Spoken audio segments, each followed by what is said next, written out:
Netanagari is brought to you by Pagar Khata. Download the app now. कर्मचारियों की हाजिरी हो या वेतन, हाफ डे हो या नाइट ड्यूटी, सबका रखो पूरा हिसाब। पूरे स्टाफ को मैनेज करो एक साथ एक ही ऐप पर। डाउनलोड पगार खाता। अगर आपको पता चले कि आप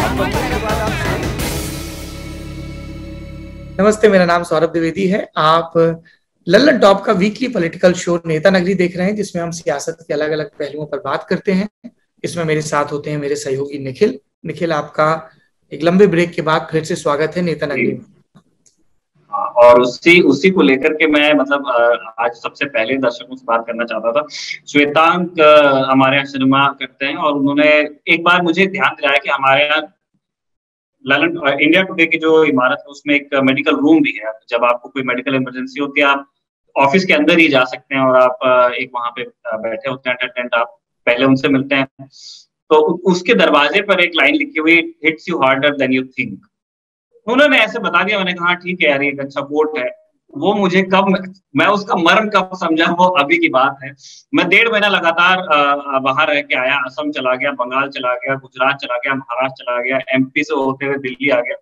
और पूरे टाइम मेरे दिमाग में यही बात थी कि यार अपने को कोविड पहले हो चुका है और नहीं है तो फिर नहीं होगा, देख लेंगे, यंग है, फिट है टाइप की चीजें। मैं उस मुगालते में था।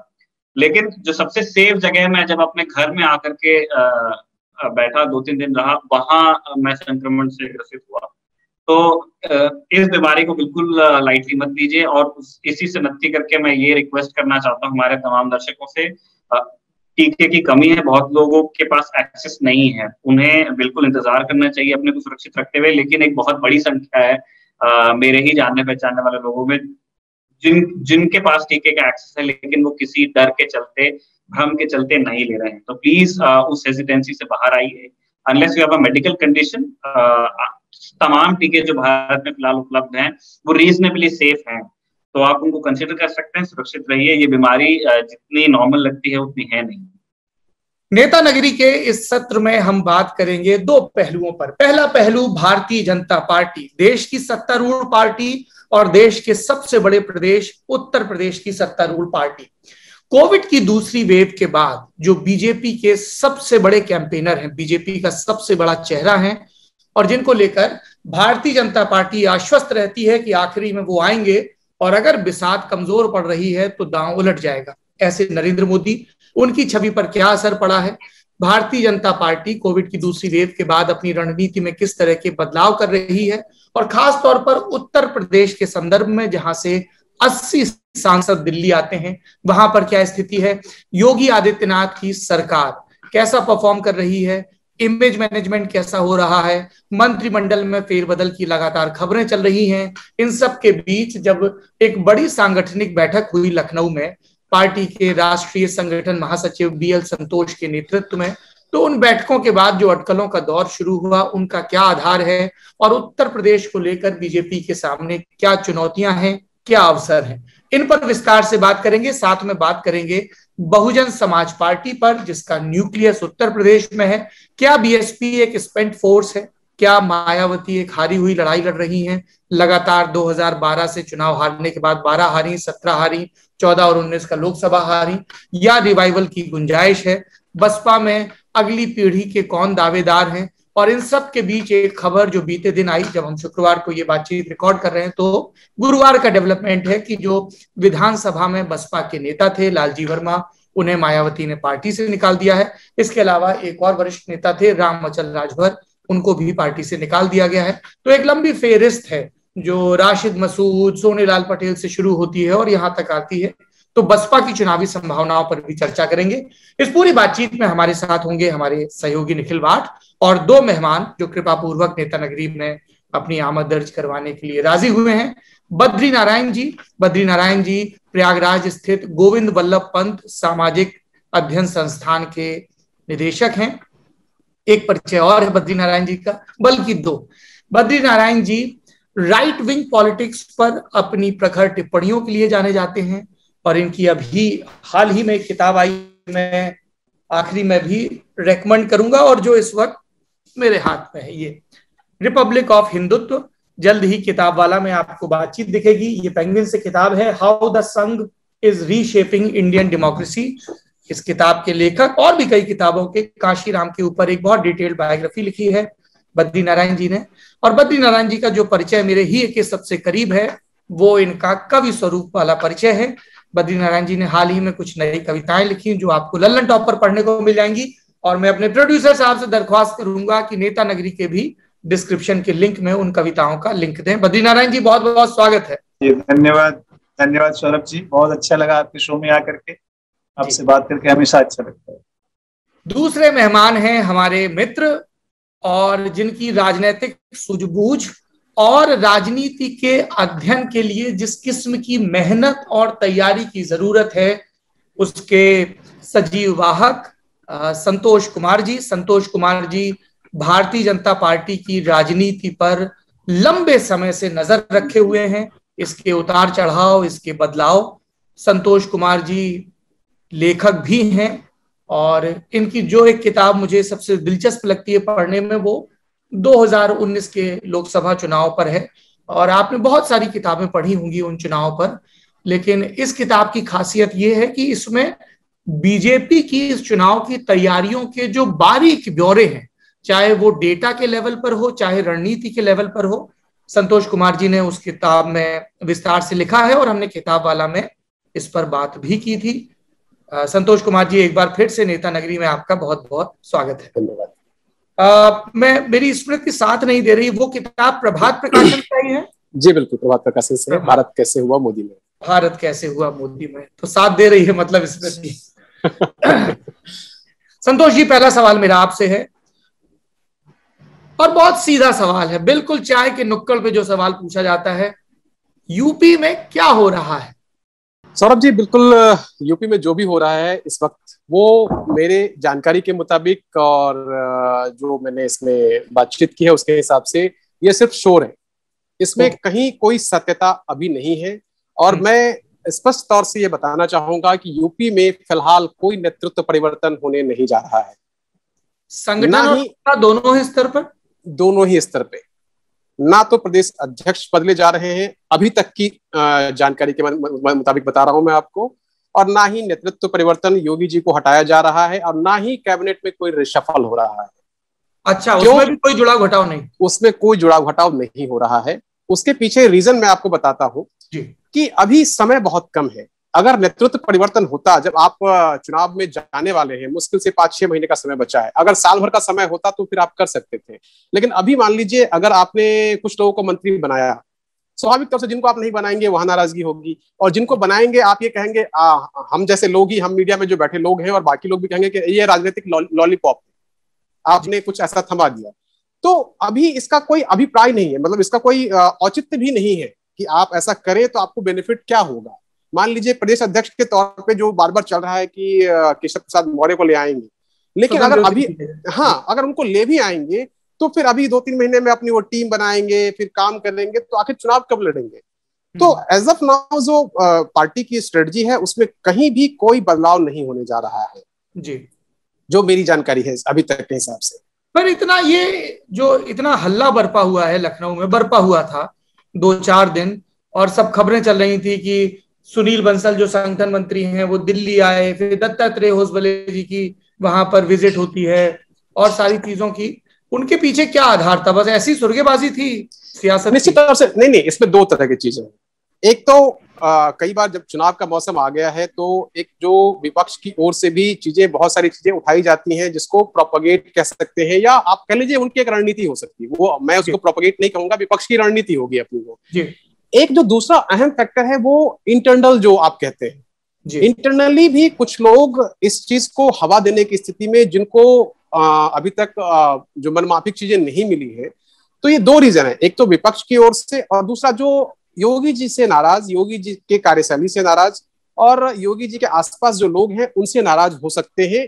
ये मामला जो उठा है वहीं से उठा और ये बात आगे तक बढ़ी, और आगे बढ़ी तो निश्चित तौर से केंद्रीय नेतृत्व जब चुनाव के समय कोई ऐसी हलचल होती है, कोई ऐसी बातचीत होती है, तो उसका संज्ञान लेकर के उसका पटाक्षेप करना भी नेतृत्व का जो है एक उसकी सोच में रहता है, क्योंकि मान लीजिए आप योगी जी को हटाने की बात चल रही है, योगी जी अपने मुंह से नहीं कह सकते कि नहीं मुझे नहीं हटाया जा रहा है, क्योंकि अपने बारे में नहीं कह सकता, क्योंकि ये निर्णय जनरली आप भी जानते हैं कि पार्टी का एक सिस्टम है, पार्टी का संसदीय बोर्ड, मुख्यमंत्री को लेकर के पार्टी का संसदीय बोर्ड तय करता है, डिसीजन लेता है। तो निश्चित तौर से बीएल संतोष का जाना, जो संगठन मंत्री हैं, संगठन महामंत्री हैं केंद्रीय, और वहां जाकर के उन्होंने सारा फीडबैक लिया, और मुझे लगता है कि उस फीडबैक में ही ये सारा मैसेज दे, जो मैंने आपसे भी पहले बताया कि कहीं कुछ नहीं हो रहा, ये शोर है सिर्फ इस वक्त के लिए, और ये शोर को थामने की कोशिश थी वहां पे जाना उनका।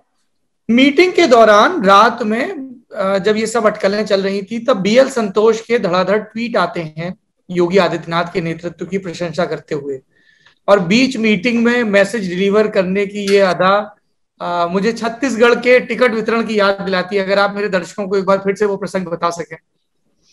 बिल्कुल, देखिए छत्तीसगढ़ में आपको याद है कि विधानसभा चुनाव 2018 का विधानसभा चुनाव बीजेपी के लिए एक सेटबैक था, जिसमें कि 3 राज्य आप लूज कर गए थे, छत्तीसगढ़, राजस्थान और मध्य प्रदेश, जो इम्पोर्टेंट पिलर था आपका।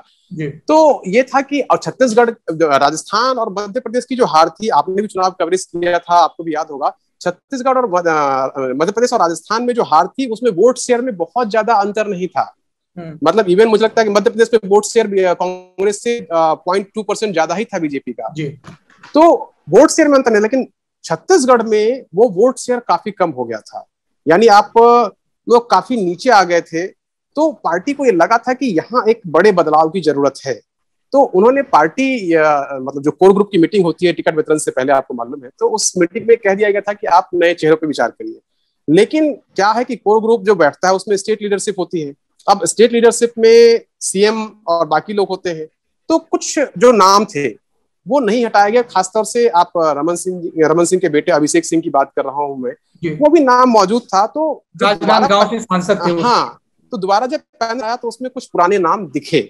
जब दिखा तो सीईसी की मीटिंग में तब के राष्ट्रीय अध्यक्ष अमित शाह ने कहा, जो उस समय छत्तीसगढ़ के प्रभारी महासचिव डॉक्टर अनिल जैन को, कि अब आप जाइए और मीडिया में जाके बोलिए। तो वो नीचे आए और उन्होंने बयान दिया कि नए सिरे से वो लिस्ट आएगी, और फिर वहां पूरा सभी मतलब जितने भी सिटिंग है उनको हटाने का निर्णय ले लिया गया है, नए चेहरे आएंगे वहां से। तो ये पार्टी की स्ट्रेटजी का जो पार्ट होता है, जो आप लोग चर्चा कर रहे हैं, तो उसी सोच के तहत वो बयान भी हुआ था। और अभी जो आप ये जो कंट्रोल की बात अब कर रहे हैं, जो उन्होंने बीएल संतोष ने लगातार ट्वीट्स किए और जो चीजें वहां बनी, तो मुझे लगता है कि इस समय पार्टी को भी ये लग रहा है कि अभी अगर हमने कुछ बदलाव किया, बदलाव का मतलब क्या होता है, आप कहीं ना कहीं कुछ एक्सेप्ट कर रहे हैं, कहीं ना कहीं कोई गलती आपको लग रहा है कि कहीं कुछ गलत हो रहा है, जिसको आप एक्सेप्ट करेंगे। यूपी जैसे स्टेट में सेंटर के लिए ऐसा कर पाना, सेंट्रल लीडरशिप के लिए ऐसा कर पाना, अभी आपने कहा कि सबसे बड़ा स्टेट, आपने अभी इंट्रोडक्शन में कहा कि 80 सीटों वाला स्टेट है। आप याद करिए कि अभी 48 सीटों वाला महाराष्ट्र आपके पास नहीं है, 42 सीटों वाला बंगाल आपके पास नहीं है, और 80 सीट अगर इसको आप मिला देंगे तो अमूमन 170 सीटों के आसपास होता है। यानी कहीं ना कहीं अगर अंक गणित को आप देखें तो वो उधर ज्यादा स्ट्रांग दिख जाएगा। ऐसे में बीजेपी के लिए सबसे बड़ी लड़ाई भी है और बड़ी चुनौती भी है कि इस 80 सीट वाले किले को मजबूत रखना है। मजबूत ही नहीं, मतलब जितना अभी है उससे भी स्ट्रांग बना के रखना है। ये पार्टी की रणनीति है, पार्टी की सोच है। इसलिए कहीं भी अपनी ओर से पार्टी ये नहीं एक्सेप्ट करेगी पब्लिक प्लेटफॉर्म पे कि हाँ हमसे कोई चूक हो रही है या हमसे कोई गलती हो रही है। हाँ, इसमें कहीं कोई कमी है तो इंटरनली पार्टी अपनी ओर से जो करेक्टिव मेजर्स होते हैं वो लेती है और उसको किया जा रहा है। जी बद्रीनारायण जी, अगला सवाल मेरा आपसे है। चुनावी टैक्टिक्स के स्तर पर हम लोग लंबे समय से राजनीति विज्ञान के विद्यार्थी के तौर पर देखते आए हैं कि उत्तर प्रदेश सामाजिक पहचान की जो राजनीति है उसकी सबसे बड़ी प्रयोगशाला रहा है। लोहिया जी के जमाने से हम देखें, चाहे वो पिछड़े पावे 100 में 60 संसोपा वाली नारे की बात करें, उसके बाद चौधरी चरण सिंह के फॉर्मूले की, अजगर फॉर्मूले की बात करें, राजनीति की बात करें, लोकदल की राजनीति फिर आगे जाकर बढ़ती है। लेकिन 90s में जो एक पूरा नारा आता है मंडल का, कमंडल का, बसपा का उभार 1984 ऑनवर्ड्स जिस तरह से होता है उत्तर प्रदेश की जमीन पर, जबकि काशीराम जी मूलतः पंजाब के रहने वाले थे, नौकरी उन्होंने महाराष्ट्र में की थी, लेकिन वामसेव की और बसपा की जमीन यहां मजबूत हुई। इसके अलावा हम छोटे दलों के प्रयोग भी देखें, अगर बद्रीनारायण जी, चाहे वो पीस पार्टी का प्रयोग हो, अपना दल का प्रयोग हो, राजभर जी की पार्टी का प्रयोग हो, तो निषाद पार्टी का प्रयोग हो, इस तरह के लगातार प्रयोग सामने आते रहे। केशव मौर्य, जो महान दल का प्रयोग है, केशव प्रसाद मौर्य है मेरे ख्याल से उनका नाम, महान दल के जो मुखिया हैं। तो उत्तर प्रदेश में लगातार इस तरह के प्रयोग होते रहे हैं। और जो दो बड़े राष्ट्रीय दल हैं उनके सामने ये चुनौती भी रही है कि ये जो कास्ट आइडेंटिटी को असर्ट करने वाली गोलबंदी है, इसको कैसे काउंटर किया जाए। मौजूदा राजनीतिक हालात में आपको क्या लगता है बीजेपी की किस तरह की रणनीति बन रही है, क्या उनका दांव होगा? देखिए सौरभ, जो जातियां हैं उत्तर प्रदेश में, आपने जैसे बताया कि बहुत सारी छोटी छोटे दल, छोटी छोटी जातियां अपने पॉलिटिकल एस्पिरेशन को रिफ्लेक्ट करने के लिए छोटी छोटी पार्टियां, बहुत सारे उत्तर प्रदेश में बने। बीजेपी जो है वो एक तरह का कॉन्फेडरेशन ऑफ कहते हैं कई जातियों का सोशल समन्वय, कई जातियों का सोशल समन्वय। ये है बड़ी राष्ट्रीय दल। राष्ट्रीय दल भी क्या करती है कि जैसे उत्तर प्रदेश जैसे राज्य में कि वो बहुत सारी छोटी छोटी जातियों को, बड़ी सारी जातियों को अलग अलग तरह से रिप्रेजेंटेशन दे करके उन्हें अपने एक ब्रॉडर फ्रेम में ले आती है। बीजेपी इसी रास्ते पर चलती रही है, इससे उसने जातीय रिप्रेजेंटेशन बहुत सारे उसको जातियों को दिया है, अपनी राजनीति में पद देना, जिम्मेवारियां देना, भूमिकाएं देना, ये सब उन्होंने किया है। अब सवाल है कि आगे, आपका प्रश्न है कि ये अभी क्या बीजेपी, तो मुझे लगता है कि जो बीजेपी का सोशल बेस है उत्तर प्रदेश में वो अभी फ्रैगमेंट नहीं हुआ है। कोरोना ने आकर के एक ऐसा माहौल बनाया है जिसमें कि असंतोष सरफेस पर है, जिसको मैं कहता हूँ चक्रवात में असंतोष है, पर हवा जैसे घूमती रहती है वैसे घूम रहा है, लेकिन उसका कोई रूट नहीं है, सोशल रूट अभी उसका बन नहीं पाया है। वो तभी बनेगा जबकि पॉलिटिकल मोबिलाइजेशन उसका इस्तेमाल करे, पॉलिटिकल अपोजिशन उसका इस्तेमाल करके उसको सोशली रूटेड बनाएगी। वो अभी नहीं हुआ है। तो इसलिए अभी अगर आप माने तो जातियों के आधार पर अगर आप देखें तो बड़ी जातियां, जो ऊंची जातियां जो हैं, उनका जो झुकाव है वो तो उनकी तरफ है ही। और उन्होंने ओबीसी में एक अपना लीडरशिप डेवलप किया है, यानी कुर्मी, पटेल, मौर्य, ये जो आप देख रहे हैं, जो यादव, नॉन जाटव जो कास्ट मोबिलाइजेशन है, वो अभी भी बीजेपी की राजनीति की धुरी है, यानी ओबीसी और एमबीसी के बीच। एमबीसी एक बड़ा फैक्टर है जिसमें अभी बहुत सारा स्पेस है, बहुत सारे पॉलिटिकल फोर्सेस वहां पे अपना काम कर सकती है। मुझे लगता है बीजेपी अभी एमबीसी को मोबिलाइज करने की दिशा में अपनी पॉलिटिकल स्ट्रेटजी को शार्पन कर रही है और उस दिशा में आगे बढ़ रही है। अच्छा, पहले क्या था कि आप जिम्मेवारियां बड़े स्तर पर दे करके रिप्रेजेंटेशन देते थे। अब क्या है कि जिम्मेवारियां छोटे स्तर पर दे के भी आप रिप्रेजेंटेशन दे सकते हैं। पंचायत चुनाव में राज्य जिला अध्यक्ष बना करके आप कहते हैं ना, यू कैन गिव देम, आप उनको रिप्रेजेंटेशन छोटे छोटे स्तरों पर दे करके भी रिप्रेजेंटेशन दे सकते हैं और उनको अपने साथ जोड़ सकते हैं। ये भी चल रहा है साथ साथ, यानी वर्टिकल एंड हॉरिजॉन्टल दोनों लेवल पर कास्ट को अपने साथ जोड़ने का प्रयास बीजेपी कर रही है लगातार। जी, बद्रीनारायण जी, आपने अपने जवाब में एक टर्म का जिक्र किया, मेरा अगला सवाल वहीं से उपजता है। इस चीज को लेकर खूब बात हो रही है कि, और ये बात बीजेपी के कई बड़े नेता भी, विधायक भी, मंत्री भी ऑफ द रिकॉर्ड बातचीत में स्वीकारते हैं कि भाजपा सत्ता में आई है जो पिछड़ा वर्ग है उसके वोटों के सहारे। जो सवर्ण वोट बैंक था वो मोर और लेस इंटैक्ट था, कभी कभी चला जाता था टैक्टिकली इधर उधर कि अच्छा बसपा की सरकार आ रही है, या क्षत्रिय वोट बैंक 12 में सपा के साथ चला गया, 7 में ब्राह्मण बसपा के साथ चला गया। और वो भी उनका कहना है कि ऐसा नहीं होता कि सब चला जाता है, थोड़ा जाता है लेकिन माहौल बहुत बन जाता है। उन्होंने कहा कि 2014 में नरेंद्र मोदी जी आते हैं सामने और नरेंद्र मोदी जी खुद एक पिछड़े वर्ग आते हैं और उस आइडेंटिटी को असर्ट भी करते हैं, गरीब पृष्ठभूमि की आइडेंटिटी को भी और कास्ट आइडेंटिटी को भी सटल ढंग से। उसके बाद केशव प्रसाद मौर्य को पार्टी का अध्यक्ष बनाया जाता है तो एक मोमेंटम बिल्ड होता है। लेकिन उनका ये कहना है, उन आलोचकों का, कि आपके जो मुख्यमंत्री हैं वो उन्हीं कथित सवर्ण जातियों से आते हैं, है ना। उसके बाद आपने डिप्टी सीएम 2 बनाए, उसमें एक ब्राह्मण का रिप्रेजेंटेशन कर दिया, एक आपने केशव प्रसाद मौर्य को बना दिया। और जो पिछड़ों को रिप्रेजेंटेशन की बात थी वो उतने बड़े लेवल पर दिख नहीं रही है, एमबीसी का रिप्रेजेंटेशन जो है। और इसके इर्द गिर्द पर वो ये कहते हैं कि बीजेपी को अगर ये वोट बैंक रिटेन करना है तो उनको और एग्रेसिवली प्रमोट करना पड़ेगा। कई लोग फिर ये सुर्गा भी चलाते हैं कि क्या ऐसा कुछ होगा कि जो असम मॉडल है, हालांकि एक वरिष्ठ पत्रकार ने मुझसे कहा कि ये पत्रकारों की थ्योरी ज्यादा है, भाजपा की थ्योरी कम है, कि 2021 के चुनाव में योगी आदित्यनाथ को सीएम के फेस के तौर पर प्रोजेक्ट करने के बजाय बीजेपी की एक कलेक्टिव लीडरशिप को प्रेजेंट किया जाएगा और विधानसभा के नतीजे आने के बाद अगर जीतते हैं तब यह तय किया जाएगा, जैसे असम में हुआ कि सर्बानंद सोनोवाल और हिमंत बिस्वा शर्मा दोनों को प्रोजेक्ट किया गया था। तो आपको लगता है संतोष जी कि बीजेपी के अंदर हम श्योर इस चीज को लेकर मंथन भी हो रहा होगा कि हमने जिन एमबीसी कास्ट को या नॉन जाटव कास्ट को टैप किया है, जो हाथरस में घटना हुई उसको मोबिलाइज करने की कोशिश की विपक्षी पार्टियों ने, कांग्रेस ने, सबने, तो इसको लेकर क्या चिंताएं और क्या रणनीति है पार्टी के अंदर? देखिए, मैंने पहले भी सौरभ जी बताया कि इस तरह का डिसीजन जो मुख्यमंत्री को लेकर खासतौर से होता है वो एक पार्लियामेंट्री बोर्ड लेता है। निश्चित तौर से आपने जो बातें कही कि उनके नेतृत्व में ऐलान घोषित करके लड़ा जाएगा या नहीं, मेन सवाल ये है। मुझे अभी लगता है कि हो सकता है, क्योंकि जनरली ये माना जाता है कि जो सीएम है, सिटिंग सीएम है, वो मतलब अघोषित तौर से भी वो सीएम कैंडिडेट ही होता है, उसी के नेतृत्व में चुनाव लड़ा जाता है जनरली जी।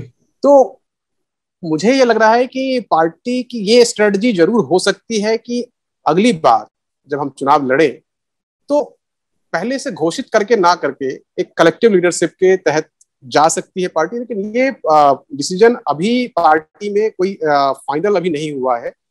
चर्चा इस बात की जरूर है, इसको लेकर के कोई मतलब कह सकते हैं मतलब असहमति नहीं है। दूसरी बात की जो आप चुनाव में जो कास्ट इक्वेशन की आप बात कर रहे थे, तो बीजेपी की मैं मतलब एक दो चीजें मैं बताना चाहूंगा कि पहले 2017 में पार्टी ने चुनाव लड़ा तो उस समय पार्टी विपक्ष में थी, बीजेपी सत्ता में नहीं थी। तो जब आप विपक्ष में रहते हुए चुनाव की कोई व्यूह रचना करते हैं तो वो एक अलग तरीके की होती है, और जब सत्ता में होते हैं तो उसकी व्यूह रचना अलग होती है, इसमें कोई शक नहीं है। इस बार पार्टी की स्ट्रेटजी बिल्कुल बदली हुई होगी, क्योंकि पिछली बार आपने एक 14 साल का आपका वनवास भी था और वहां एक सिटिंग सरकार थी, उसके खिलाफ आप लड़ रहे थे, तो आपने एक अलग रचना बनाई थी। बीजेपी की जो पूरी स्ट्रेटजी, जैसा अभी बद्रीनारायण जी बता रहे थे, बीजेपी अपनी पूरी रणनीति जो है यूपी में जब बनाती है तो वो 60% वोट पे बनाती है, 40% को वो अमूमन माइनस करके ही चलती है।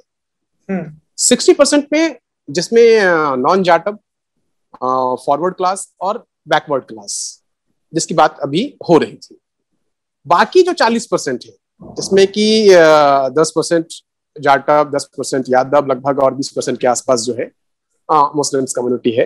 तो ये उनको जो स्ट्रेटजी बनाते हैं, मतलब ये नहीं करूँ रिप्रेजेंटेशन नहीं देते हैं या उनको साइड करके चलते हैं, लेकिन जब स्ट्रेटजी मेकिंग होती है उनकी कि हमको मोटा मोटा कैसे लेके चलना है पूरी स्ट्रेटजी को, तो ये 60% को लेकर के चलते हैं पूरी तरीके से। उनकी लड़ाई ही 60% पे ही अपना वो सेटअप रखते हैं पूरी तरीके से। तो अगर दोनों चुनाव में मैं बता रहा हूँ कि पिछली बार क्या था कि आप विपक्ष के रूप में लड़े, इस बार अगर आप लड़ेंगे तो व्यूह रचना क्या होगी। यूपी में 1,63,000 बूथ है, जिसपे अमूमन 1,48,000 पे बीजेपी का स्ट्रॉन्ग अपना एक बूथ रिप्रेजेंटेशन है। बंगाल में वो चीज नहीं था। तो बीजेपी किसी भी सूरत में ये नहीं चाहेगी कि हमारी जो स्थिति है कि बंगाल जैसी हो जाए या बंगाल रिपीट हो जाए, वो स्थिति कम से कम यूपी में नहीं है संगठन के मामले में और बूथ लेवल के मामले में। लेकिन पिछली बार जैसे अमित शाह जी लगातार कहते रहे कि बूथ जीता चुनाव जीता, लेकिन इस बार जो यूपी का चुनाव होगा उसमें बूथ का रोल बहुत बहुत अधिक नहीं होगा। बूथ का रोल जो अगर मैं आपको बताऊं तो 25% बूथ का रोल होगा। 25% भूमिका जो प्राइम मिनिस्टर नरेंद्र मोदी की छवि है, जो उनका क्रेज है, उसको लेकर के 25% होगा। लेकिन 50% लड़ाई स्टेट गवर्नमेंट की जो अपनी एक्टिविटीज है, जो उनकी उपलब्धियां कह लें या जो उनके कामकाज है, ये टोटल मतलब लगभग इस बार की जो व्यूह रचना बीजेपी की होगी वो इस अंकगणित के आधार पे होगी, 25% एंड 50%। इसके आधार पे बीजेपी आगे बढ़ेगी। और अभी जो मैंने कहा कि नेतृत्व परिवर्तन या बाकी चीजें नहीं होने जा रही, वो उसके पीछे रीजन ये है कि पार्टी ने चुनावी स्ट्रेटजी को यहां से आगे बढ़ाना शुरू कर दिया है। पार्टी चुनावी मोड में आने लगी है और आपको, मुझे लगता है कि ये जून चल रहा है, जुलाई से आपको एक्टिविटीज भी दिखने लगेंगी। मेरे साथी निखिल जी, कुछ उनकी उत्सुकताएं थी कांग्रेस और सपा की रणनीति को लेकर उत्तर प्रदेश में। निखिल, मैं वो भी मैं जानना ही चाहता हूँ। उससे पहले मेरा संतोष जी से एक क्वेश्चन था। संतोष जी ने जब आप पहला क्वेश्चन आपने किया था और वो बता रहे थे कि मीटिंग्स कैसे हो रही थी, और उन्होंने एक थीसिस भी रखी कि उन्हें क्या लगता है कि इन मीटिंग्स के पीछे क्या हो सकता है। उन्होंने दो बड़ी चीजें कही कि एक चीज तो पार्टी वो काउंटर करना चाहती है जो यूपी का और नेशनल ऑपोजिशन है, वो जो बातें कर रहा है उसको वो लोग अकोमोडेट करना चाहते हैं। और दूसरा उन्होंने कहा इंटरनल फीडबैक। मैं चाहता हूं सर कि आप ये इंटरनल फीडबैक वाली बात को थोड़ा इलैबोरेट करें, किस तरह का फीडबैक है, क्योंकि बहुत निकल मीटिंग के अंदर क्या बात होती है ये नेशनल प्रेस में तो कम से कम बहुत ही कम आया है कि असंतोष है या कोई शिकायतें हैं या एक्सेस का या डिलीवरी का क्या क्या इशू है। अंदर जब बात होती है पार्टी के अधिकार, मतलब जो कार्यकर्ता हैं या विधायक हैं या ऑफिस बेयरर्स हैं, तो उन्होंने जो नेशनल लीडरशिप पहुंची वहां पे, उन्होंने उनसे क्या कहा? क्या इस बारे में कोई जानकारी है सर? मैंने दो रीजन बताया। इंटरनल फीडबैक नहीं था वो, मैं कह रहा हूँ कि एक विपक्ष का एक अपना एजेंडा, और दूसरा कि पार्टी में जो उनसे नाराज लोग हैं वो ऐसी हवा फैलाना, बात करना कि भाई सरकार में नेतृत्व परिवर्तन होने जा रहा है, संगठन ऐसा करने जा रहा है। एक जो र्यूमर्स उड़ाना जिसको कह सकते हैं, अभी के संदर्भ में मैं उसको र्यूमर्स ही कहूंगा, क्योंकि मैं आपको अभी तक की जानकारी बता रहा हूँ। इस समय की एक क्लियर कट जानकारी है कि कोई नेतृत्व परिवर्तन नहीं, और जितना भी पीछे हुआ उसके पीछे सिर्फ र्यूमर्स, जो पार्टी में योगी अगेंस्ट ग्रुप है उनकी ओर से, और एक विपक्ष का अपना एजेंडा। ये दो रीजन थे जी निखिल जी। तो जो नोट्स वो बना करके दिल्ली ले गए हैं उनमें मतलब उनमें क्या होने की संभावना ज्यादा है आपके हिसाब से? मतलब एक कंटिन्यूटी वाली बात तो आप कह ही चुके हैं कि कुछ चेंज नहीं होने वाला है। क्या कोई भी ऐसा फीडबैक है पॉजिटिव नेगेटिव जो चीज, क्योंकि अभी खत्म ही हो रहा है कार्यकाल? नहीं, दो तीन चीजें होंगी इसमें। एक तो पार्टी इलेक्शन मोड में आ गई है, मैंने आपसे बोला कि जुलाई से इनकी एक्टिविटीज आपको दिखने लगेंगी। इसमें एक चीज जो बहुत इंपॉर्टेंट हो रहा है कि कोविड काल में जिस तरह की चीजें आई हैं, और खासतौर से सेकंड वेव में जिस तरह से एक कह सकते हैं कि थोड़ी बहुत इमेज को लेकर के सवाल आया और बातचीत हुई, तो ये एक स्ट्रेटजी बन रही है। मतलब उसको मैं पूरी तरीके से अभी कंफर्म नहीं कर पाऊंगा, लेकिन जो मेरी जानकारी है उसके हिसाब से कि जब अब हम जो ग्राउंड पे लोगों को भेजेंगे तो हम संगठन के लोगों को ज्यादा भेजेंगे। संगठन के लोग ज्यादा जाएंगे सरकार के बनस्पत, यानी सरकार के जो लोग हैं, क्योंकि सरकार के लोगों से, सरकार में बैठे हुए जो कुछ व्यक्ति हैं उनसे नाराजगी हो सकती है। कई बार जब पद पे आदमी ऊपर बैठा होता है और उसको कुछ लोग अप्रोच करते हैं तो वो एक्सेसिबल नहीं हो पाते होंगे, या कुछ वो उनकी ओर से मदद नहीं मिलती है, तो नाराजगी ज्यादातर सरकार में बैठे हुए मंत्रियों से, सरकार में बैठे हुए लोगों से हो सकती है। लेकिन जो संगठन में जो ग्राउंड पे काम कर रहे हैं लोग, जो हमारे घर के आसपास होते हैं, जो कार्यकर्ताओं के घर, मतलब लोगों के घर के आसपास होंगे, ऐसे संगठन के लोगों को ज्यादा ग्राउंड पे भेजने की एक सोच बन रही है ओवरऑल इस मीटिंग के बाद, जो मेरी जानकारी है। हम सौरभ वाले सवाल पे आ जाते हैं। जी, बद्रीनारायण जी से हम वही सवाल जानना चाह रहे थे कि जो निखिल के तरफ जो सवाल टॉस किया था कि सपा और कांग्रेस की और बसपा की रणनीति को लेकर, मैं चाह रहा था कि बद्रीनारायण जी कुछ बताएं, क्या दिख रहा है अभी ऑन ग्राउंड?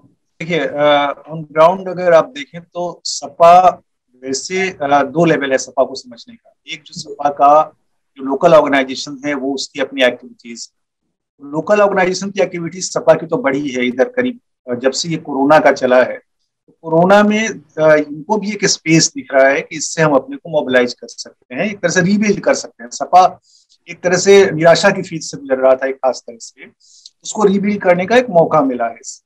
लेकिन जो उनका टॉप लीडरशिप है, उनके जो चेहरे हैं सपा में, वो चेहरे बहुत एक तरह से एक कहते हैं ना मुरझाए हुए चेहरे, यानी वो या तो ट्विटर पे संवाद कर रहे हैं या यानी उनकी जन व्याप्ति नहीं है। और ये मुझे लगता है जब तक इसको रिस्टोर नहीं करेगी समाजवादी पार्टी, तब तक एक बेहतर विपक्षकारों की भूमिका नहीं निभा सकती। कांग्रेस में उल्टा है, कांग्रेस में जो टॉप लीडरशिप है वो लगातार विजिबल है, वो अपने सोशल मीडिया, ये प्रियंका गांधी उस पूरे डिबेट को, डिस्कोर्स को लीड कर रही है। लेकिन ग्रास रूट पर क्या है, ग्रास रूट पर वो इवेंट मैनेजमेंट होकर रह जाता है, यानी कहीं कुछ हुआ तो उसका फॉलो अप नहीं होता क्योंकि ऑर्गेनाइजेशन नहीं है। मान लीजिए वो निषादों के यहाँ आकर के बैठी, वहां पे उन्होंने सपोर्ट किया, तो अब उसके बाद फॉलो अप होना चाहिए, लेकिन उस फॉलो अप के लिए ऑर्गेनाइजेशन चाहिए। जो बीएसपी है उसमें वो भी बहुत इंटरेस्टिंग स्थिति में है इस समय। उनका जो टॉप लीडर है वो घर से नहीं निकल रही है, वो मीडिया में भी, सोशल मीडिया में भी बहुत कम रहती है, उसके लोग थोड़े बहुत रहते हैं, लेकिन उसका जो लोकल ऑर्गेनाइजेशन है वो अपने आप में अभी भी ट्रैक्ट है, स्ट्रांग है, लेकिन वो दूसरों को जोड़ पाने की शक्ति उसकी होती जा रही है। यानी बीएसपी की शक्ति क्या होती थी कि जैसे एक खूंटा होता है, खूंटा के अराउंड सारे और खूंटे छोटे छोटे इकट्ठे हो जाते हैं, और यही उनका, और तो वो है, मान लीजिए जाटो बेस उनका अभी भी इंटैक्ट है। यानी चंद्रशेखर आजाद के इतने प्रयास के बावजूद ये हम सब देखेंगे कि जो मेजॉरिटी ऑफ जाटो है वो मायावती को वोट करेगी, लेकिन उसके साथ जो दूसरी जातियों का समन्वय है, जुड़ाव है, वो उसका तरीका ये सोचते हैं कि टिकट दे देंगे दूसरी जाति कैंडिडेट को, उसके साथ और आ जाएंगे। यानी हमारे जाटों बेस के साथ दूसरी जातियां जिनको हम टिकट देंगे उनका जो सपोर्टर है वो जुड़ जाएगा और हम जीत जाएंगे। तो वो इस बार कमजोर होता हुआ दिख रहा है, क्योंकि सोशल अलायंस फॉर्म करने की शक्ति जिस पार्टी के पास ज्यादा होगी वही उत्तर प्रदेश की राजनीति में मजबूत होगी, महत्वपूर्ण होगी, और वो अभी भी बीजेपी को एज है इसमें।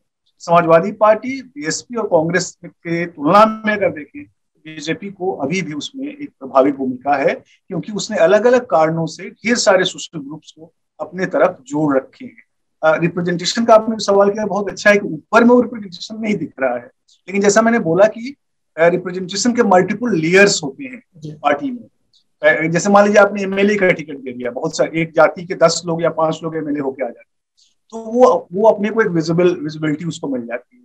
तो हम अगर एनालाइज करें बीजेपी के स्ट्रक्चर को, तो आपको पता चलेगा कि बहुत सारी जातियों को उन्होंने अलग अलग तरह से रिप्रेजेंटेशन दे रखे हैं।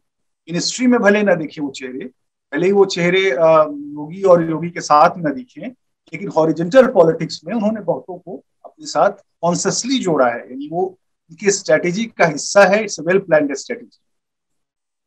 जी सौरभ जी, इसी में जैसे बद्री जी ने कहा, उसमें मैं एक एग्जांपल जोड़ूंगा। आपने जो मेरी किताब में भी मैंने जिक्र किया था, जो 2017 में चुनाव जीते थे, तो यूपी में इसी कास्ट इक्वेशंस की जो बात कर रहा हूं मैं, उसमें मैंने एक लिखा है कि कैसे जब सुनील बंसल पहले अमित शाह जी के साथ सह प्रभारी के रूप में मतलब असिस्ट कर रहे थे लोकसभा चुनाव में, और बाद में संगठन मंत्री बन के गए वहां पे, तो उनको एक कार्यकर्ता ने फेसबुक पे 2 फोटो पोस्ट किया था। एक 6 महीने पुरानी फोटो थी और 6 महीने बाद की फोटो थी, मतलब यानी 2 फोटो एक ही मंच की फोटो थी, और उन्होंने लिखा था कि बदलती भाजपा। तो उस संगठन मंत्री ने उस कार्यकर्ता को फोन किया, तो कार्यकर्ता ने पूछा उनसे कि इसका क्या मतलब है।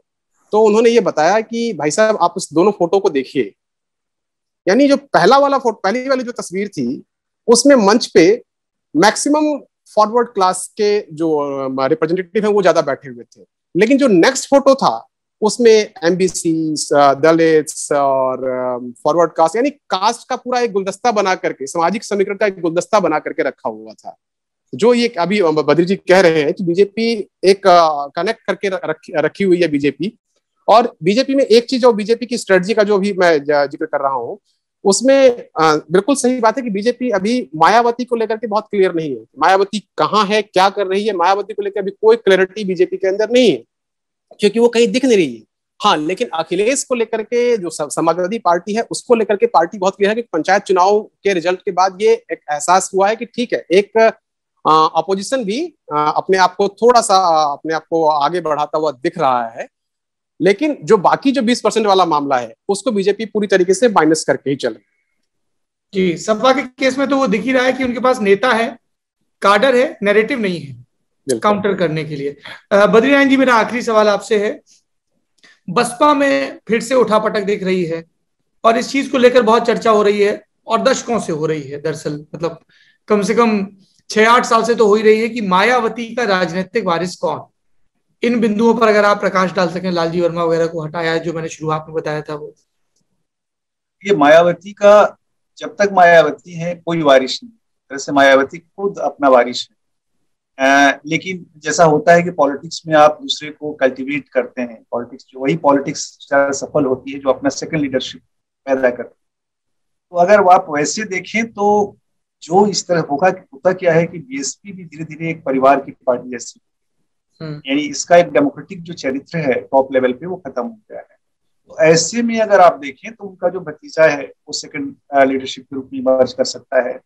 सतीश जी से कोई आप आशा नहीं कर सकते हैं उनको लीडरशिप। भतीजा उनका आकाश, उनके भाई आनंद का बेटा आकाश, हाँ आकाश को उन्होंने पिछले चुनाव में भी आपने देखा होगा कि बहुत महत्वपूर्ण ढंग से फ्लैश किया था, अपने साथ रखी थी। और आकाश टेक्नो सेवी हैं, मतलब ट्रेंड हैं, पढ़े लिखे हैं। वो सारा जो एक जो दलित इलीट है, दलित इलीट को सूट भी करते हैं। तो उस डिस्कोर्स में वो हो सकता है, क्योंकि अब बीएसपी के पॉलिटिक्स का कैरेक्टर भी बदल रहा है, क्योंकि जो दलित मास है उसका चरित्र बदल रहा है। दलित मास पहले एक कहते हैं ना जो रूरल लीडरशिप को, रूरल काइंड ऑफ नेता को पसंद करती थी, लेकिन अब उनका जो ओपिनियन मेकर क्लास है उसमें भी एक खास तरह का अभिजात्य, जो पढ़ा लिखा या स्मार्ट, उस तरह का इमेज वहां भी अब फ्लैश महत्वपूर्ण होने लगा है। तो बीएसपी के जो सेकंड लीडरशिप है उसमें अभी भी कोई नाम नहीं दिख रहा है, क्योंकि उन्होंने किसी को सेकंड लीडरशिप बनने नहीं दिया। जितने लोग बने, आपने देखा होगा कांशीराम के समय से जो जितने लोग थे उस समय से ही निकालने की प्रक्रिया शुरू हो गई, एक एक करके, बिल्कुल एक एक करके वो आज तक चली आ रही है। किसी को उन्होंने, यानी मायावती के सिवा और कोई ना दिखे। ये जो एक मीडिया में भी और पब्लिक वॉइस फेस में भी, लाइफ में भी, ये एक उनका बहुत विचित्र स्ट्रेटेजी है। मुझे नहीं पता क्यों है और किन कारणों से है, लेकिन सेकंड लीडरशिप का मामला यही है। लेकिन जो बीएसपी की क्राइसिस है सौरभ जी, वो ये है, और बीएसपी की नहीं, पूरे उत्तर प्रदेश का पोजीशन की क्राइसिस है। जो आपने कहा कि वो एक, आपने वो बात कह ही दी है एक तरह से, कि उनके पास अपना कोई नैरेटिव नहीं है, ऑल्टरनेटिव नैरेटिव नहीं है। यानी बीजेपी को अगर काउंटर करना है तो आपके पास क्या नैरेटिव है? जैसे सोशल जस्टिस का नैरेटिव, यानी आरक्षण मिलना चाहिए, या दलितों के साथ अन्याय हुआ है, दलितों के साथ अन्याय हो रहा है, वो फेडेड हो रहा है। अन्याय हो रहा है, ऐसा नहीं है कि अन्याय नहीं हो रहा है, लेकिन वो नैरेटिव में, बड़े नैरेटिव का रूप में अब नहीं रह जाएगा। तो अब आपको देखना ये, अच्छा दलित जनता का भी चरित्र बदल रहा है, उनकी लाइकिंग बदल रही है, दलितों को जो जाति का हिंदुत्वकरण हुआ है, दलितों में भी एक हिंदुत्व कॉन्सियसनेस का प्रसार हुआ है। बहुत सारी चीजें घटित हुई है इस पिछले 20 सालों में, यानी 90 के बाद में ड्रेस्टिक चेंज है सामाजिक समूहों के चरित्र में। तो अब उसका परिणाम, अब उसमें बीएसपी या समाजवादी पार्टी किस तरह से एक नई नैरेटिव खड़ा करती है, सोशल जस्टिस के नैरेटिव को लेते हुए उससे भी बड़ी कोई नैरेटिव खड़ी करे, तभी बीजेपी की नैरेटिव को काउंटर कर पाएगी। बीजेपी का नैरेटिव बहुत बड़ा नैरेटिव है, बहुत सर्किल उसका बड़ा है। उस सर्किल को सोशल जस्टिस का नैरेटिव एक छोटा सर्किल तो बनाता है, लेकिन बहुत बड़ा सर्किल नहीं बना पाए, बशर्ते कि कोई इस तरह का बयान ना आ जाए जैसे बिहार इलेक्शन में मोहन भागवत का बयान आ गया था। अगर उस तरह कोई बयान आ जाता है तो फिर सारी पॉलिटिक्स रिवॉल्व उलट जाएगी।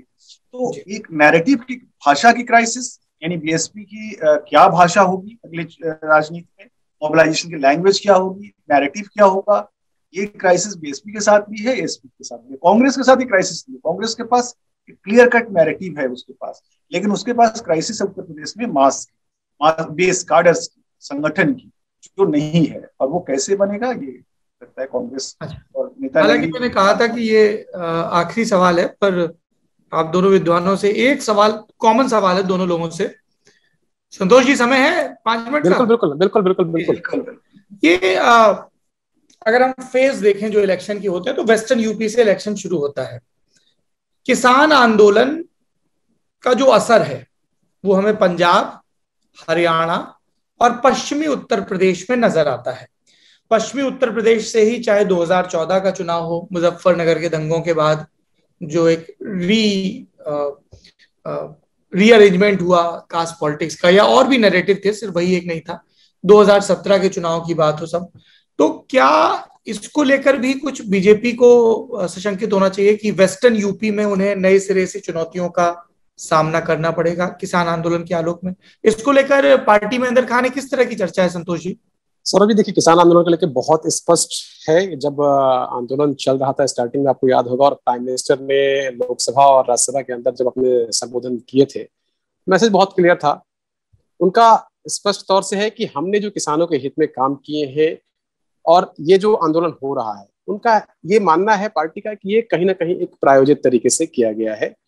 इसमें उनका ये मानना है कि जो वाजिब सवाल उठाए जा रहे हैं, इवन जो मीटिंग्स, जो विज्ञान भवन में जो कई राउंड्स की जब मीटिंग्स चली, उसमें भी बिल्स पे जो आपत्ति है वो पूरी तरीके से गवर्नमेंट के सामने नहीं आ पाई कि हाँ भाई ये प्रावधान बदल दीजिए। उसमें कहीं भी इस तरह की चीजें नहीं है। तो पार्टी की ओर से सिर्फ ये है कि हमको अपनी ओर से जो हमारा नैरेटिव है, हम जो अपनी बात कह रहे हैं, वो हम बहुत जोरदार तरीके से रखें, हम लोगों को कन्विंस करें। अगर आप आज के समय में सोशल मीडिया देखें या बीजेपी की और भी स्ट्रेटजी या प्रधानमंत्री के स्पीचेस को आप देखिए, लगातार किसानों को लेकर जब भी बात होती है वो बार बार एक चीज का जिक्र करते हैं कि इस बार हमने एमएसपी पे रिकॉर्ड खरीद की, हमने खास तौर से इतने किसानों को इतना दिया। उसमें खास तौर से पंजाब का जिक्र होता है, पंजाब के किसानों को इतने पे हमने सब कुछ दिया।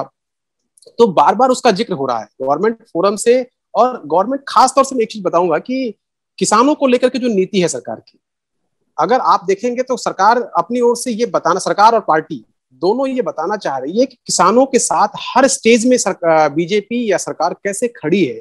कि जब बुआई से पहले हम आपको क्या देते हैं, जैसे वो सॉइल हेल्थ कार्ड वाली बात करते हैं, उसके बाद जो से फाइनेंस की व्यवस्था करते हैं, बुआई के दौरान क्या देते हैं, तो पीएम किसान सम्मान निधि है, फिर कुछ हेल्पलाइंस नंबर दिए हुए हैं फसल के लिए, बीज के लिए 2000 रुपये जो सम्मान निधि बताया मैंने ये। फिर फसल के बाद क्या, मतलब बुआई के बाद क्या, तो बुआई के बाद जो है जब फसल कटने का समय आता है तो हम उसका जो है वो फसल बीमा है, ई नाम जैसे पोर्टल जैसे किसानों को उस बाजार से जोड़ रखा है।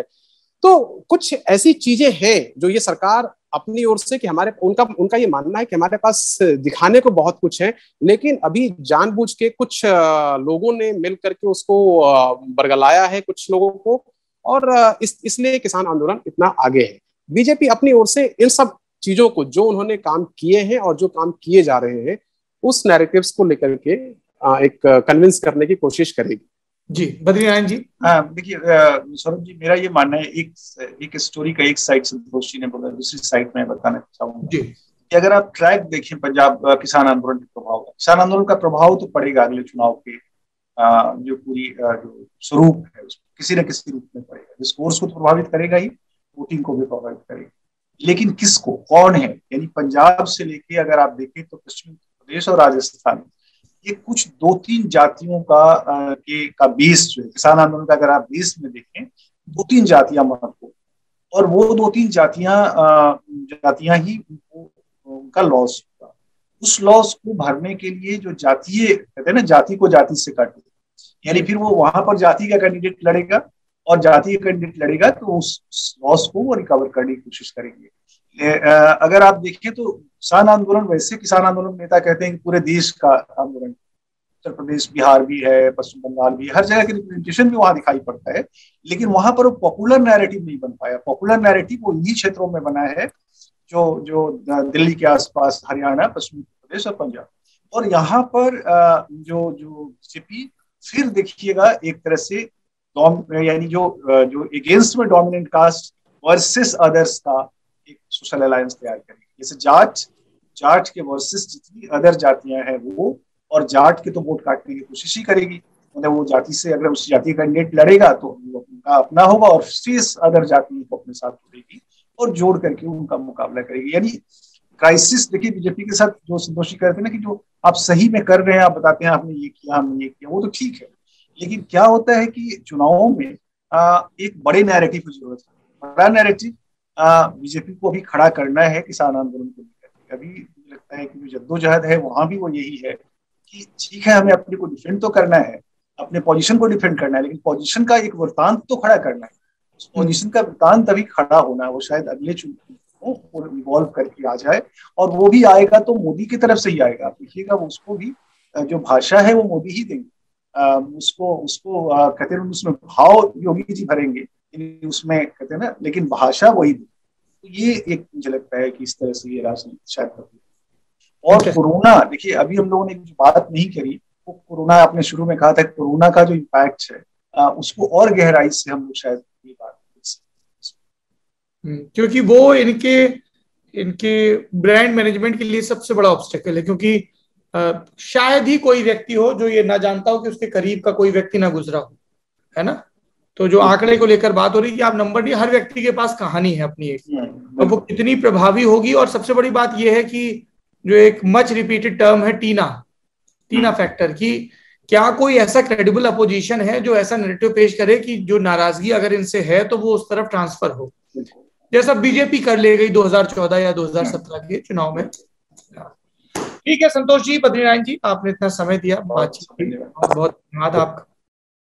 नेता नगरी के इस सत्र में हम बात करेंगे बंगाल की राजनीति पर। नरेंद्र मोदी बनाम ममता बनर्जी, लोगों को लगा कि चुनाव के नतीजे आने के बाद फिलहाल इस बनाम में कुछ ठंडक रहेगी, लेकिन अल्पन बंदोपाध्याय का प्रकरण हुआ, प्रधानमंत्री वहां पर पहुंचते हैं यास चक्रवात की समीक्षा के लिए, मुख्यमंत्री वहां पर देर से आती हैं, रुकती नहीं है, और उसके बाद उनके चीफ सेक्रेटरी को नोटिस भेजा जाता है और उसके बाद वो उन्हें राजनीतिक सलाहकार बना लेती है। इससे इतर एक बात चल रही है और कि किस तरह से कई नेता जो भाजपा में चले गए थे चुनाव के पहले, अब वो तृणमूल में वापसी का रास्ता तलाश रहे हैं।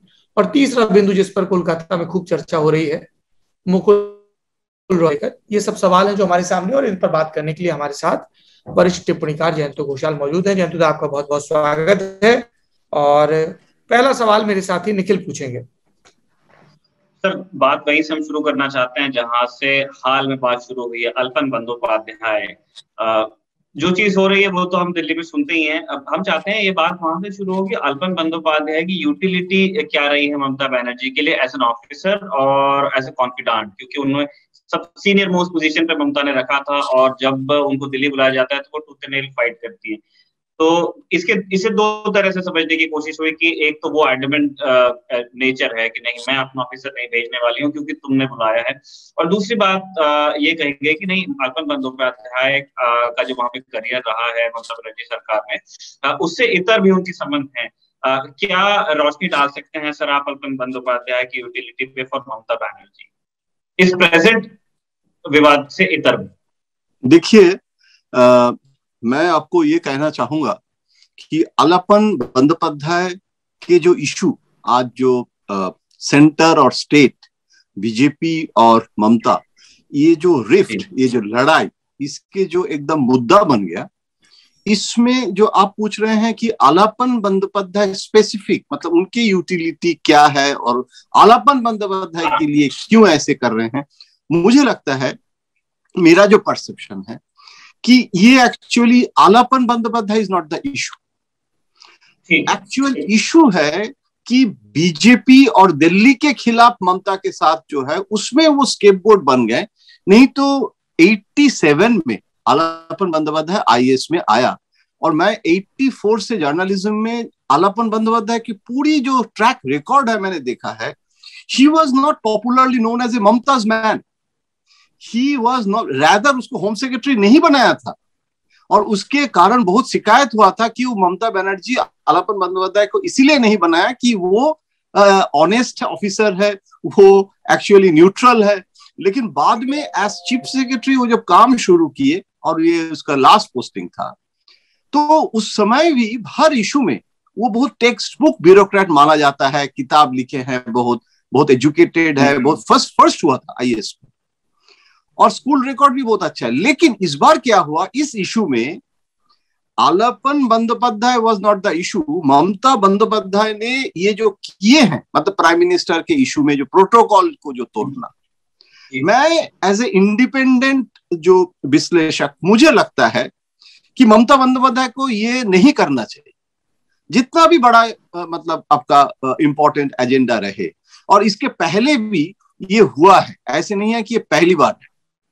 तो प्रधानमंत्री को टॉप प्रायोरिटी देना, ये नरेंद्र मोदी जी के लिए नहीं, लेकिन प्रधानमंत्री पश्चिम बंगाल के भी प्रधानमंत्री हैं, ये अखंड भारत है।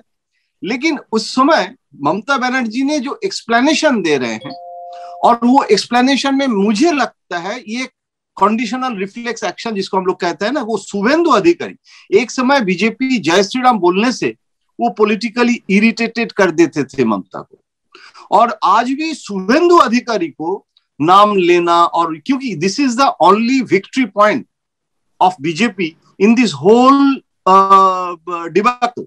BJP lost the plot in waste Bengal, हार गए हैं, लेकिन शुभेंदु अधिकारी जीतते हैं। ममता बनर्जी को पहली बार एक चीफ मिनिस्टर पश्चिम बंगाल के इतिहास में हारने के बाद चीफ मिनिस्टर बने। प्रफुल्ल सेन हार गए थे, चले गए थे, बुद्धदेव भट्टाचार्य हार गए थे, चले गए थे। तो ये जो इशू है, ये ईगो इशू जो अनफॉर्चुनेट है बंगाल के लिए, बहुत बड़ा अनफॉर्चुनेट मुद्दा है। और अभी तो मुझे लग रहा है कि Mamata Banerjee also she has realise कि ये जरूरत से ज्यादा हो गया।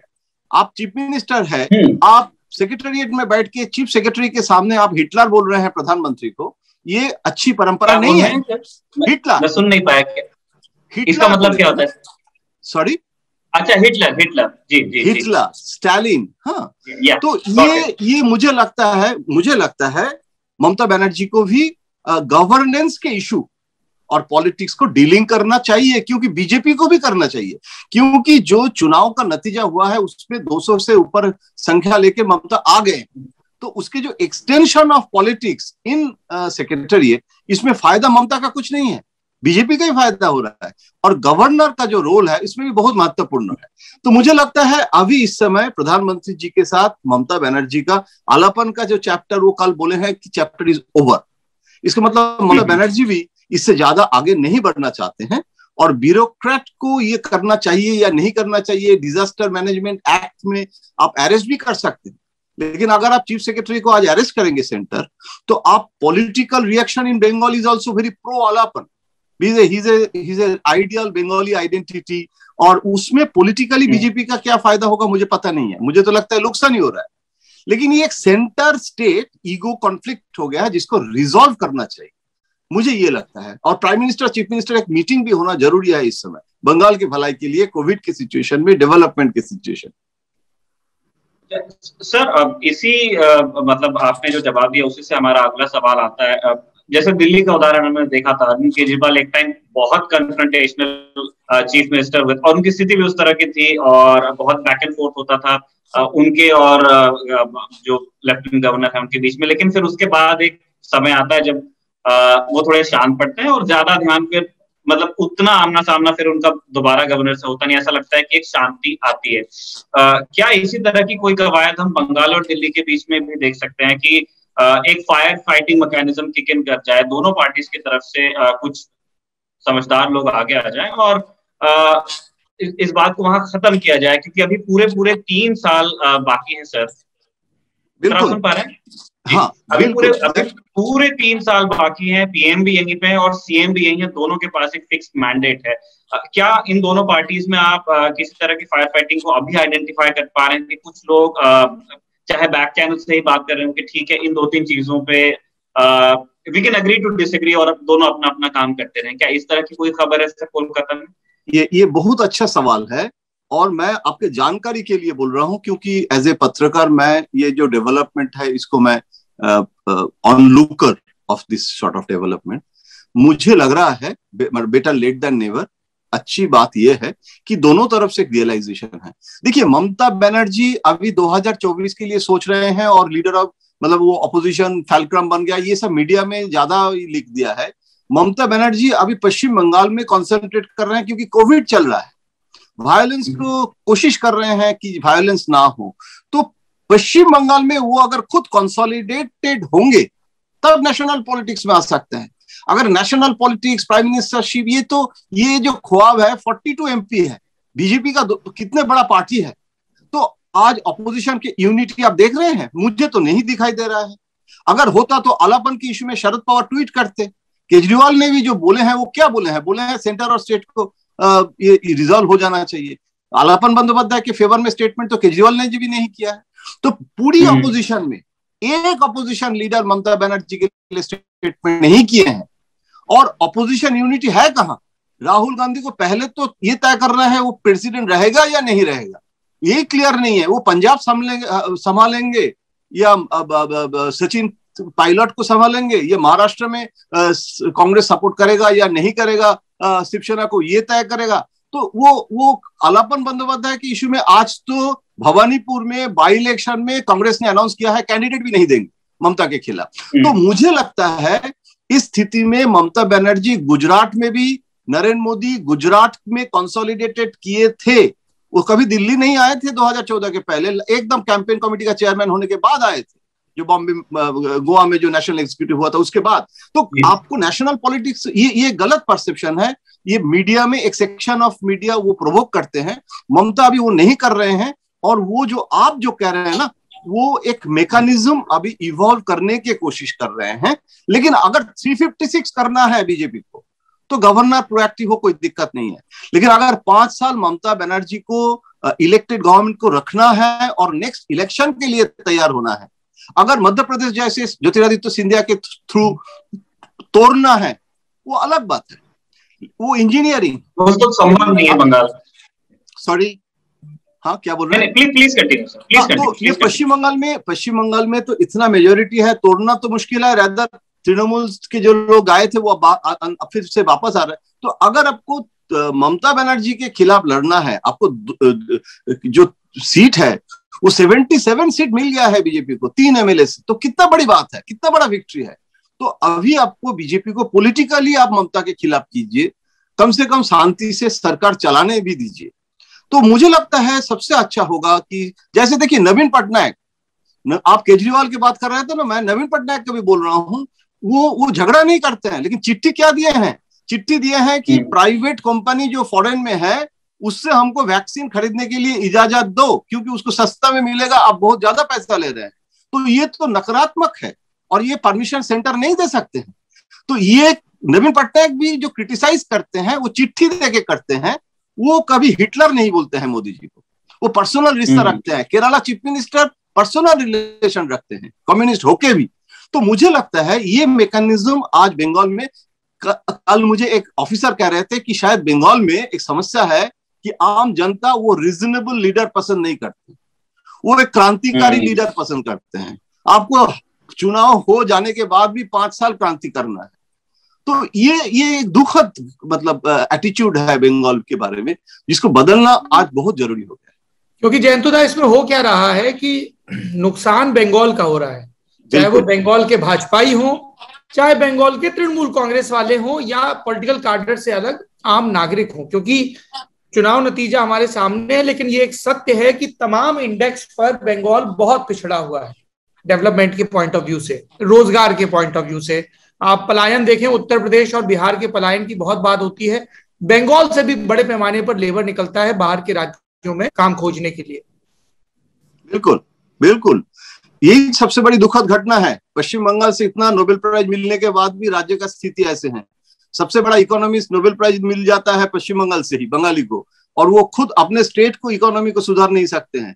तो मुझे लगता है ये एक फेडरलिज्म का इशू भी है। देखिए, एक हाथ से ताली नहीं बजता है। सुप्रीम कोर्ट ने भी फेडरलिज्म के इशू में बहुत सारी चीज बताया है, जिसके बारे में चर्चा हो रहा है। अभी नीति आयोग के सीईओ कह रहे हैं कि कोरोना ठीक से नहीं कर पाया क्योंकि सेंट्रलाइजेशन ठीक से नहीं हुआ, ज्यादा स्टेट को पावर दिया गया है, इसीलिए वैक्सीनेशन का पॉलिसी ठीक से इंप्लीमेंट नहीं हुआ। मुझे लगता है सबसे dialogue is the right way. अगर पॉलिटिकल फायदा के लिए, अगर आप मान लीजिए कल अगर फिर से सीबीआई, एनफोर्समेंट, पूरी अब डेवलपमेंट होगा कैसे? अगर आप पूरी समय जो है वो तू मैं करते रहेंगे, तो सेंटर के साथ बातचीत करने का भी एक जो मिलू कहते हैं इंग्लिश में, मतलब हिंदी में क्या बोलता है, जो एक परिस्थिति, एक ऐसे माहौल बनाने का जरूरत है। मुझे लगता है कि चर्चा होना चाहिए, बातचीत करके इसको रिजॉल्व करना चाहिए। इसी चीज में एक छोटा मतलब एक और जानकारी सर हम चाह रहे थे। जैसे बीजेपी के पास में अपने जो एमिसरीज की एक लंबी लिस्ट है, जब वहां पे इस तरह का कोई घटना होती है तो वो लोगों को स्पेशली स्टेट्स में भेजते हैं, जो मीडिया में उतना नहीं आते हैं, लेकिन वो बैकरूम वॉइस माने जाते हैं, उनके पास कई चेहरे भी हैं। टीएमसी में अभी आप किन लोगों को आइडेंटिफाई करते हैं कि अगर कल को सेंटर से बात करने की बात होती है कि ठीक है, इन 2-3 चीजों पे हम राजी हो जाते हैं, तो ऐसे कोई कंडेंस्ड विचार और सोच रखने वाले किन लीडर्स की पहचान करते हैं सर आप तृणमूल में फिलहाल? देखिए, मुझे लगता है कि ये दोनों तरफ से म्यूचुअली वो लोग सिलेक्ट करेंगे। मुझे कोई जानकारी नहीं है, लेकिन मेरा जो असेसमेंट है कि प्रधानमंत्री के जो स्टाइल ऑफ फंक्शनिंग है उसमें ज्यादा बैक चैनल से वो ज्यादा स्ट्रेट बैटिंग पसंद करते हैं। इवन पाकिस्तान से की भी बहुत लोग कहते हैं कि ट्रैक 2, ट्रैक 3, ट्रैक 1.5 वो ब्यूरोक्रेसी के थ्रू डायरेक्ट करते हैं। मुझे लगता है सबसे अच्छा होगा अगर चीफ सेक्रेटरी अभी नया आया है मिस्टर द्विवेदी, और पश्चिम बंगाल के जो वेस्ट बंगाल कार्डर ऑफिसर अभी एडवाइजर टू प्राइम मिनिस्टर है मिस्टर भास्कर खुलबे, वो पश्चिम बंगाल से ही वो मतलब गए थे, कार्डर है। और आज भी वो, उस दिन भी वो जब गए थे ना, mister Khulbe was there Kalaikunda में, तो उसके वो पॉजिटिव रोल है। वो सेक्रेटरी टू पीएम थे, अभी आफ्टर रिटायरमेंट उसको एडवाइजर टू पीएम बनाया। तो ऑफिसर्स लेवल में भी हो सकता है। आप कोई सेंट्रल मिनिस्टर जिसके साथ अच्छा संबंध है, ऐसे तो बहुत सारे मिनिस्टर के साथ सीएम का, ममता बनर्जी का बहुत अच्छा रिश्ता है, तो वो पर्सनल रिश्ता जिसके साथ है, जिसमें prime minister can authorise a person, Mamata can authorise a person from this side, तो वो नॉन तृणमूल भी हो सकता है, नॉट नेसेसरी वो ब्यूरोक्रेट भी हो सकता है। जैसे तृणमूल में Sudip Bandyopadhyay member of parliament, वो प्राइम मिनिस्टर के साथ बहुत अच्छा रिश्ता मेंटेन करते हैं, मिलते रहते हैं। बहुत सारे लोग हैं, मतलब ऐसे नहीं है कि अच्छा सेंट्रल मिनिस्टर बहुत है।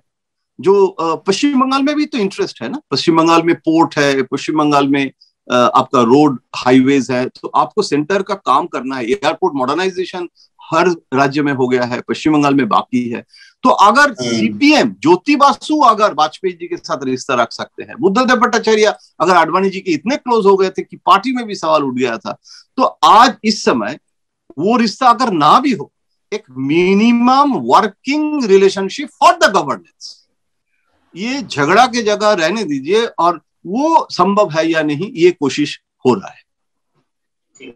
अगला प्रश्न हमारा उन खबरों से है सर, जिनमें ये कहा जा रहा है कि चुनाव के पहले जो स्थिति थी वो टाइड अप पूरी तरह से पलट गया है। अब भाजपा में कई, जो मौजूदा भाजपा है पश्चिम बंगाल में, उसमें कई लोग विचार कर रहे हैं कि जो उन्होंने पहले तृणमूल छोड़ के भाजपा से जुड़ने का निर्णय लिया था वो उतना फ्रूटफुल रहा नहीं, जबकि पार्टी ने अच्छा परफॉर्म किया है, 370 के ऊपर वो चले गए। क्या, मैं तो दोनों चीजें जानना चाहता हूँ। पहली चीज, क्या इन बातों में सच्चाई है, क्योंकि वो कह रहा है और जो सुन रहे हैं उसमें कोई फर्क तो नहीं है, पहली चीज। और दूसरा, अगर इन बातों में सच्चाई है तो क्या कोई लोग, क्या किन्हीं लोगों को आप आइडेंटिफाई कर पाएंगे जो मौजूदा भाजपा में, कि जो जिनके दिमाग में ये बात ज्यादा कौन रही हो कि मैं गलत आ गया हूँ यहाँ या आ गई? नहीं, देखिए, इसमें मेरा बहुत क्लियर मतलब टेक है, ओपिनियन है। सबसे बड़ी बात है, मुझे आज भी याद हो रहा है कि जब तृणमूल तोड़ना और बीजेपी में लाने का सिलसिला चल रहा था, कैलाश जी और प्रेस कॉन्फ्रेंस हो रहा था, सब लोग जा रहे थे चुनाव में, नॉमिनेशन के पहले, उस समय सपन दास गुप्ता ने टेलीग्राफ में एक आर्टिकल लिखे थे, और वो आर्टिकल ऑन रिकॉर्ड है आज भी। उसमें ये लिखा गया था कि तृणमूल को तोड़ के ये जो ले आना, और इसमें मुझे लगता है सपन ने लिखा था कि इसे overdose of I mean, it's not a typical BJP's ideological approach. BJP is a ideological party. इसके ideological base है, strong base है, और वो बहुत सारे issues है जो counter narrative of the Nehruvian narrative, जो पश्चिम Bengal has become the laboratory, as Shyama Prasad Mukherjee is is from Calcutta. तो आज वही याद आ रहा है कि जो लोगों को अब ले गए हैं उसमें फायदा के से ज्यादा नुकसान हुआ है, और तृणमूल के जो लोगों को टिकट नहीं देने के लिए ममता ने सोचे थे वो भी चले गए, और ममता को तो अच्छा ही हुआ कि वो anti incumbency of that MLA वो बीजेपी के अकाउंट में चला गया, और ममता ने तो आज ये सही है। कितने लोग आना चाहते हैं मुझे पता है, लेकिन उसमें ममता को लेना बहुत कठिन है, क्योंकि जियो हराया और तृणमूल के जो एमएलए जीता है, एंड पार्टी मैंडेट जो है वो उनके खिलाफ है। तो आज के दिन में शुभेंदु अधिकारी is very happy, he has become the leader of the opposition, उसका उम्र कम है, वो चीफ मिनिस्टर होने के लिए सचमुच लड़ाई करने के लिए उनकी संभावना है, और दिल्ली उसको सपोर्ट कर रहे हैं, आरएसएस सपोर्ट कर रहे हैं। लेकिन शुभेंदु अधिकारी is a lateral entry. I don't know, BJP में उसमें एंटीजन एंटीबॉडी का प्रॉब्लम रिजॉल्व हो सकता है, लेकिन अभी तक ऐसे कोई चीफ मिनिस्टर नहीं बने हैं जो आरएसएस बैकग्राउंड से नहीं है। तो पश्चिम बंगाल में हो सकता है, संभावना है, लेकिन बाकी जो लोग हैं सब लोग आना चाहते हैं, और बीजेपी ऑल्सो रियलाइजिंग कि they are become liability now. ये बीजेपी के लिए क्या काम कर रहा है? वो लोग अभी डेली स्टेटमेंट कर रहे हैं ममता में ज्वाइन करने के लिए। कहाँ बीजेपी के लिए वर्कर, जैसे कोविड में, साइक्लोन में, कोई किसी को दिखाई नहीं दे रहा है। दादा, ये मुकुल रॉय को लेकर खूब बातें चल रही हैं। मुकुल रॉय के बेटे के बयान की भी बात हो रही थी, फिर बात हुई कि वो मीटिंग में नहीं आए बीजेपी की, टीएमसी वालों से मिले। हालांकि फिर मुकुल रॉय ने ट्वीट भी किया कि मैं बीजेपी में ही हूं। मुकुल रॉय की पॉलिटिक्स को आप कैसे देखते हैं? क्योंकि ये मतलब मुझे तो बहुत कम समझ है बंगाल की पॉलिटिक्स की। ये जो पूरा ट्रिगर होना शुरू हुआ, उसकी शुरुआत कहीं ना कहीं वहां से होती है। ये सच है कि बीजेपी लंबे समय से बंगाल में अपनी पुख्ता एंट्री करना चाह रही थी, लेकिन एक बार जब वो ममता कैंप से एक बड़ा लीडर आ गया जो इनसाइड आउट जानता था चीजें, तो उससे बीजेपी को एक बड़ा पुश मिला था। अभी क्या लग रहा है आपको? देखिए, मुकुल रॉय जो जब आए थे तो बीजेपी ने एक्सपेक्ट किए थे कि Mukul Roy will split the party. Mukul Roy party को स्प्लिट नहीं कर पाए। कुछ लोग आए हैं और वो बहुत देर बाद मुकुल स्प्लिट नहीं कर पाया, नंबर 1। नंबर 2, शुभेंदु आने के बाद Suvendu Adhikari has become the main face of BJP in waste Bengal, और Mukul is not the face. And Mukul का हेल्थ इशू भी है, वो हेल्थ उनको डिटोरेट किए हैं। और Mukul Roy's wife, she is in ICU. मैं भगवान के पास प्रार्थना करता हूं, लेकिन हालत बहुत गंभीर है। और दिलीप घोष भी गए थे देखने के लिए, और दिल्ली से भी काफी बहुत सारे लोग उनको कनेक्ट किए थे, मुकुल रॉय के साथ बात भी किए हैं, प्रधानमंत्री जी ने भी किया था। हाँ, फोन किए हैं। तो मुझे लगता है कि मुकुल रॉय जो है वो शुभेंदु और दिलीप घोष, ये जो कॉम्बिनेशन अभी सीएलपी मतलब leader of the opposition and state president, ये इसमें Mukul Roy somehow he is alienated from the whole process. और कैलाश जी भी प्रभारी अगर नहीं रहेंगे, चेंज होने का बातचीत चल रहा है, तो मुकुल रॉय के लिए बहुत अनकंफर्टेबल एक सिचुएशन हो जाएगा। और मुकुल रॉय इसीलिए दुविधा में है, मैं ये कहूंगा। लेकिन मुकुल रॉय को ये भी डर है कि अगर वो बीजेपी छोड़ के तृणमूल में आते हैं तो कल से सीबीआई शुरू हो जाता है। ये अगर डर है मुकुल रॉय का, क्योंकि मुकुल रॉय बीजेपी में रह के भी ज्यादा उनको सक्सेस नहीं मिला, उसके भी एक कारण सीबीआई भी है। तो सीबीआई का केस भी अभी भी चल रहा है। तो अभी जो इस एक परसेप्शन है कि he is getting a protection from the party, कि उसको सीबीआई में अभी तक कुछ नहीं हुआ। तो अगर वो ज्वाइन करेंगे तो कल से अगर सीबीआई शुरू हो जाएगा, तो इसीलिए वो आना नहीं चाहेंगे। लेकिन उसको मन जो है, now I think his soul is with Trinamool and body is in BJP. That is the exact position. That's a very interesting way of putting things की नारद भी है, सब चीजें भी हैं, तो अभी आत्मा और शरीर को बांट रखा है। चलिए जयंतदा, आपने इतने विस्तार से मुझसे और निखिल से बात की, and it's always very insightful to have a conversation with you. Thank you so much. Take good care of your health. Thank you very much. Neta Nagri के सेगमेंट में हम बात करेंगे देश की गिरती अर्थव्यवस्था से जुड़ी खबरों पर।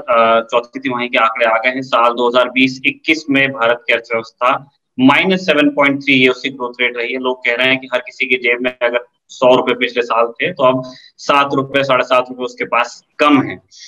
लेकिन सरकार के जो समर्थक हैं वो इसको इस तरह से भी प्रेजेंट कर रहे हैं कि जितनी गिरावट का अनुमान लगाया गया था उतनी गिरावट नहीं हुई है। सरकार के जो फायर फाइटिंग मैकेनिज्म्स उन्होंने अपना काम किया है। सच क्या है, ये जानने के लिए, इस पर और इलैबोरेशन देने के लिए हमारे साथ अंशुमान तिवारी हैं। आप संपादक हैं इंडिया टुडे हिंदी के, और अर्थव्यवस्था पे आपका लंबा करियर रहा है रिपोर्टिंग का। बहुत बहुत स्वागत है सर हमसे।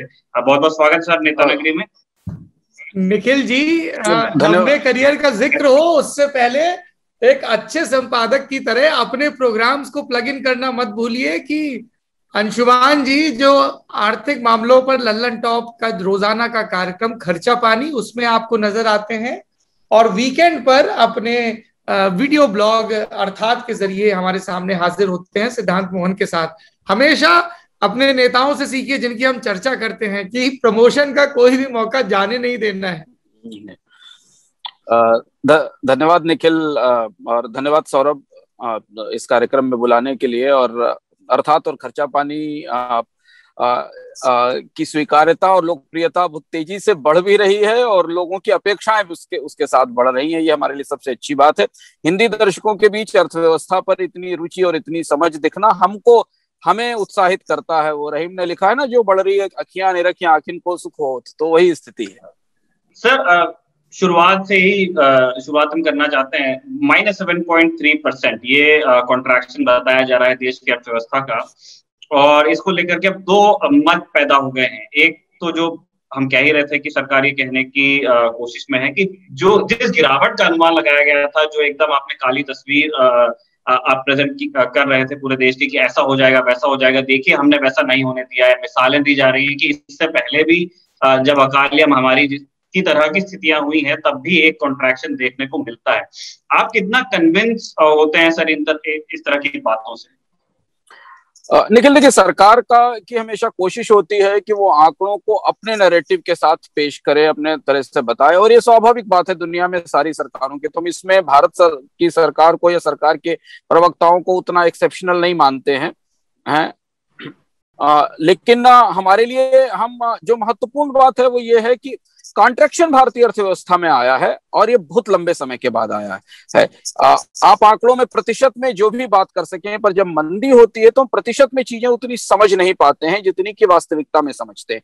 और जो लोग वास्तविक आंकड़े को करीब से देख रहे हैं उन्हें सरकार कैसे कन्विंस करेगी कि भारतीय अर्थव्यवस्था 2019 में कोविड आने से पहले 145 लाख करोड़ रुपए का उत्पादन करती थी, एक साल बाद वो 130 लाख करोड़ का उत्पादन करती है, जिसमें असंगठित क्षेत्र के आंकड़े शामिल नहीं हैं, अनामत सेक्टर के जॉब शामिल नहीं है। तो अब ये फैक्ट सरकार के निगाह में है। अब आप ये माने कि हमारे शुरुआती आकलन ये थे जो अंतरराष्ट्रीय एजेंसियों के, आरबीआई के थे, कि भारत की इकोनॉमी -10%, -9% कॉन्ट्रैक्ट करेगी और -7.5% कॉन्ट्रैक्ट की, जो कि अभी हमारे पास पहला एस्टिमेट है। इसके बाद एस्टिमेट रिवाइज होगा और आगे जाएगा। लेकिन कॉन्ट्रैक्शन होना भारतीय जैसी अर्थव्यवस्थाओं में जो 0.5% की ग्रोथ में गिरावट भी बर्दाश्त नहीं कर सकती, 1 या 1.5% की कमी भी बर्दाश्त नहीं कर सकती, उसके लिए कॉन्ट्रैक्शन बहुत गहरी समस्या है। और इसे आप अपनी कमाई से, अपनी जेब से आसानी से समझ सकते हैं कि 2019 में आप जहां खड़े थे, 2018 में आपकी बचत, आपकी कमाई, आपकी खपत, आपकी खर्च जहां खड़ी थी वो कहां खड़ी है। और जीडीपी का असर आपको अपनी जेब पर, अपनी जीविका पर नजर आ जाएगा। उन लोगों का जिनके सौभाग्य से रोजगार बच गए हैं पिछले 1 साल में, या जिनकी तनख्वाहें कटने से बच गई हैं, जिनके चले गए, जो बेकार हो गए, वो तो एक दूसरी कतार में देख लिए गए हैं। पहली चीज। दूसरी चीज ये है कि इकोनॉमी में जब भी कॉन्ट्रैक्शन होता है, जो बात सरकार से पूछी जानी चाहिए, जिसका वो जवाब नहीं देते, कि जब अर्थव्यवस्था में कॉन्ट्रैक्शन होता है तो वापसी ठीक वैसी नहीं होती जैसी इससे पहले थी। जब इकोनॉमी सिकुड़ जाती है, 10-12 लाख करोड़ रुपए का बिजनेस पूरी तरह खत्म हो जाता है, प्रोडक्शन खत्म हो जाता है, 10 लाख करोड़ का नुकसान हुआ जो भी दिखाई देता है।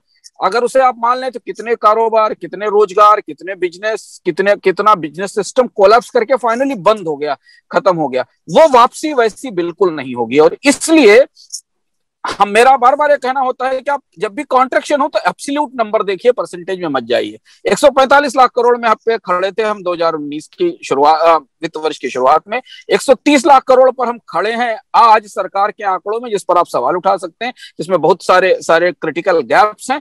और अगले साल 2022 में जब हम होंगे तब भी हमारी अर्थव्यवस्था 145 लाख करोड़ की ही होगी। यानी 2 साल में हम जहां थे वहीं खड़े रहेंगे। हमारे ग्रोथ की प्रक्रिया इसके आगे से शुरू होगी, ये समझना जरूरी है। तो यानी अगर आप 100 रुपए कमा रहे थे तो आप 2 साल बाद भी 70 या 80 रुपए पर ही खड़े होंगे। जी अंशुमान जी, मेरा अगला सवाल एक बहुत ही, आप यूं समझिए कि आम जनता का सवाल है, और उस आम जनता की तरह मैं भी उतनी ही बारीकियां समझता हूं जितने आपके प्रोग्राम देख के समझ में आती है, थोड़ा बहुत पढ़ के। लोग ये कह रहे हैं कि ये सरकार के लिए बड़ी अजब मुसीबत है। आधे विशेषज्ञ कहते हैं जीवन महत्वपूर्ण है, जीडीपी बाद में आ जाएगी, लॉकडाउन करिए। लॉकडाउन क्यों नहीं कर रहे? सरकार लॉकडाउन कर रही है तो कह रहे हैं देखो आपका जीडीपी का आंकड़ा गड़बड़ हो रहा है। तो सरकार करे क्या?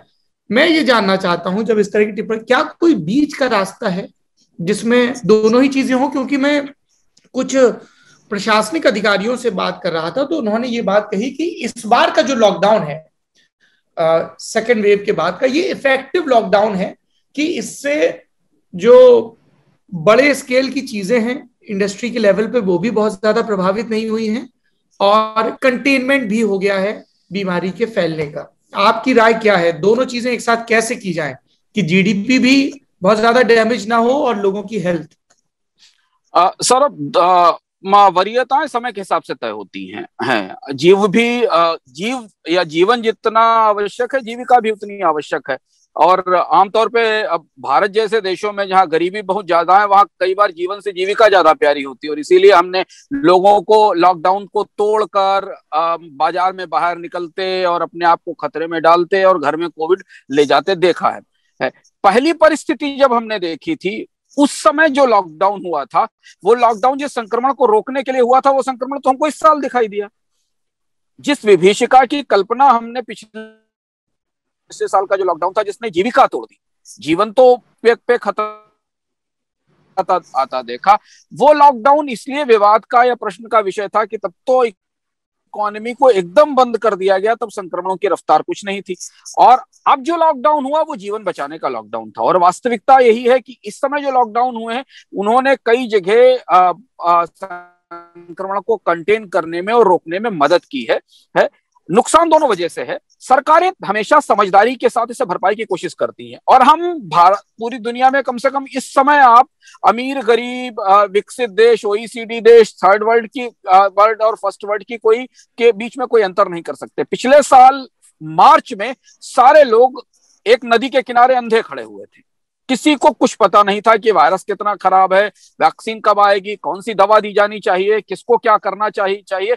कोई किसी भी देश से, भारत से अमेरिका भारत से दवा मंगा रहा था। लोग अपने अपने, हर देश का मेडिकल सिस्टम अपने अपने उपाय आजमाता था, जिससे ठीक हो जाते थे उसी को नियम बना देता था। वो हमने बदलते बदलते यहाँ देखा।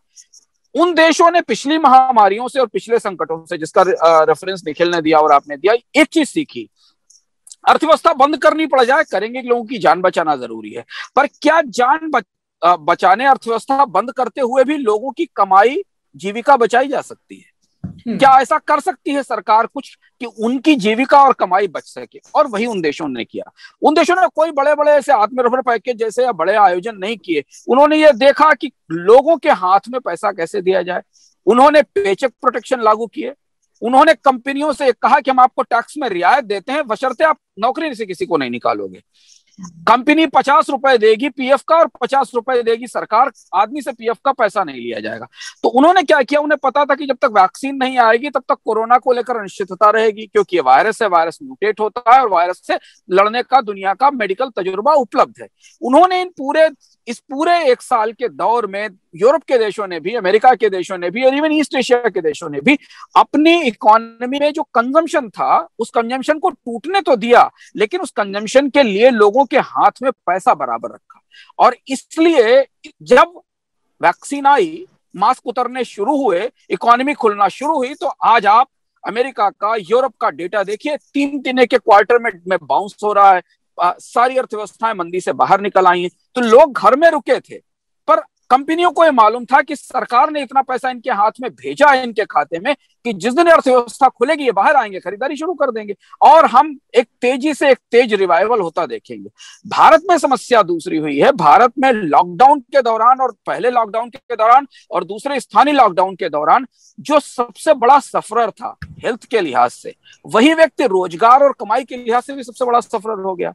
और इसलिए हम भारत की मंदी को दुनिया में से ज्यादा गहरा चलता हुआ देखेंगे। हमारी मंदी से रिकवरी लंबी होगी, क्योंकि हमारे लोगों के पास ना तो बचत बची, एक साल में लोग सारी अपनी बचत निकाल कर खा गए, और सरकार ने उनकी खपत को मदद करने के लिए, उनकी बचत को मदद करने के लिए कुछ उनके हाथ में ट्रांसफर भी नहीं किया। ये हमारे और बाकी देशों में फर्क है। बाकी सारे देशों ने लड़ाई उसी तरह से लड़ी है कोविड से, अपनी अपनी क्षमताओं के आधार पर, जैसे हम लड़ रहे हैं। हम थोड़ा पिछड़ गए वैक्सीन में, हमारी वैक्सीन की नीति पर अलग चर्चा हुई है, लेकिन ज्यादातर देशों ने अपने यहाँ लोगों की परचेजिंग पावर को प्रोटेक्ट किया। और एक इंटरेस्टिंग डेटा है जिसको कि समझना जरूरी है कि अटलांटिक के दोनों हिस्सों पे पिछले एक साल के दौरान इकोनॉमी माइनस में गई, पर लोगों की इनकम माइनस में नहीं गई। लोगों की इनकम में ग्रोथ हुई और बैंकों में सेविंग्स बढ़ी। और वही वो ताकत थी जिसे कंपनियां दूर से बैठकर देख रही थी कि जिस दिन लॉकडाउन खुलेगा, आदमी तो पैसा लिए बैठा ही है कार खरीदने के लिए, वो तो आएगा ही सामान खरीदने बाहर बाजार में। और वो डिफरेंस हमें भारत और बाकी अर्थव्यवस्थाओं में दिखाई देता है।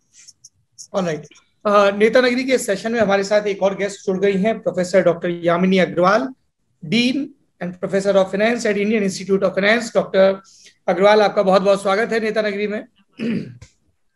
अंशुमान जी अभी बात कर रहे थे कि किस तरह से सरकारों के प्रयास नाकाफी रहे और इस वजह से एक बीच का रास्ता नहीं निकल पाया कि जब लॉकडाउन की जरूरत हो तब लॉकडाउन लगे, लेकिन अदरवाइज इकोनॉमी को लगातार पुश मिले।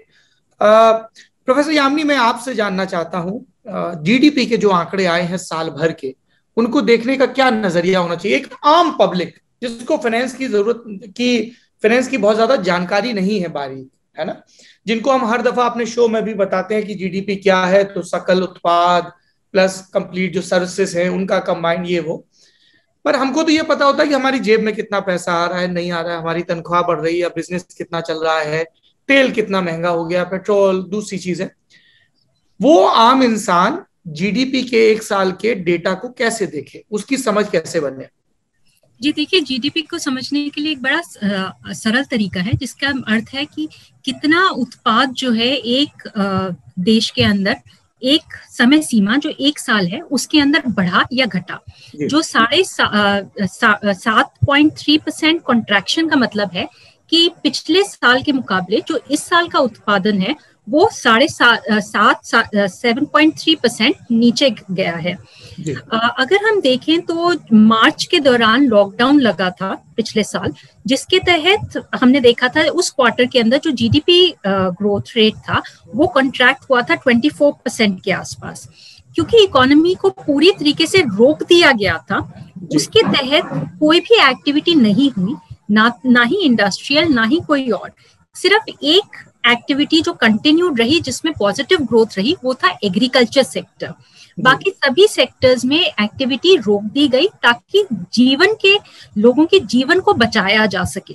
इसी के साथ साथ देखा गया क्योंकि कोविड की वजह से लोगों के जो जीवन का आय था या जीवन जीने का तरीका था उसमें दिक्कतें आ रही थी, खास तौर पे गरीब से गरीब तबके के लोगों में जो दिन में कमाते हैं और खाते हैं, उनके लिए बड़ी दिक्कतें आनी शुरू हुई। और इसी दिक्कतों की वजह से सरकार को ये सोचने पे मजबूर होना पड़ा कि क्या वो लॉकडाउन जो है लगा सकती है कोविड की रोकथाम के लिए। तो वो लॉकडाउन खोला गया ताकि लोग जो है वापस अपने दिन के आय पे जा सके और आय कमा सके। उसी के तहत ये भी कोशिश की गई कि कोविड को कम से कम प्रिपरेशन की गई कि कोविड को जो है रोकथाम की जाए और जितने लोग हैं उनकी जरूरतों को पूरा किया जाए, चाहे वो हॉस्पिटल बेड्स के द्वारा हो, ऑक्सीजन के माध्यम के द्वारा हो या किसी और माध्यम के द्वारा हो। कोशिश ये भी की गई कि आत्मनिर्भर अभियान 1, 2 और 3 के द्वारा आपके राशन, आपका कैश जो है लोगों तक पहुंचाया जाए, फार्मर्स और एमएसएमईज को ज्यादा से ज्यादा क्रेडिट प्रोवाइड किया जाए, उनकी मदद की जाए, इंफ्रास्ट्रक्चर में फैसिलिटी दी जाए। अगर लोगों को अपने पीपीएफ अकाउंट या ईपीएफ अकाउंट से पैसा निकालना हो वो निकाल सके। 13% जीडीपी का इसमें सरकार की तरफ से योगदान रहा, कोशिश रही कि लोगों तक सहूलतें पहुंचा सके। फिर उन्होंने कोशिश की कि बजट के दौरान हेल्थ इंफ्रास्ट्रक्चर जिसमें डायग्नोस्टिक सेंटर्स होते हैं वो हर एक डिस्ट्रिक्ट लेवल पे पहुंचाए जा सके और हेल्थ के इंफ्रास्ट्रक्चर को 137% इंक्रीज किया गया। ये भी कोशिश की गई कि जो पहले से चलते आ रहे प्रोजेक्ट थे जैसे सागरमाला, भारतमाला, बाकी उनमें कोशिश की गई कि उनको बढ़ावा दिया जा सके। और मनरेगा की एलोकेशन जो एम्प्लॉयमेंट रोजगार देती है एक कंस्ट्रक्शन वर्कर को या एक आम आदमी को जो बहुत ही नीचे तबके पे है, उसको वो मदद पहुंच सके।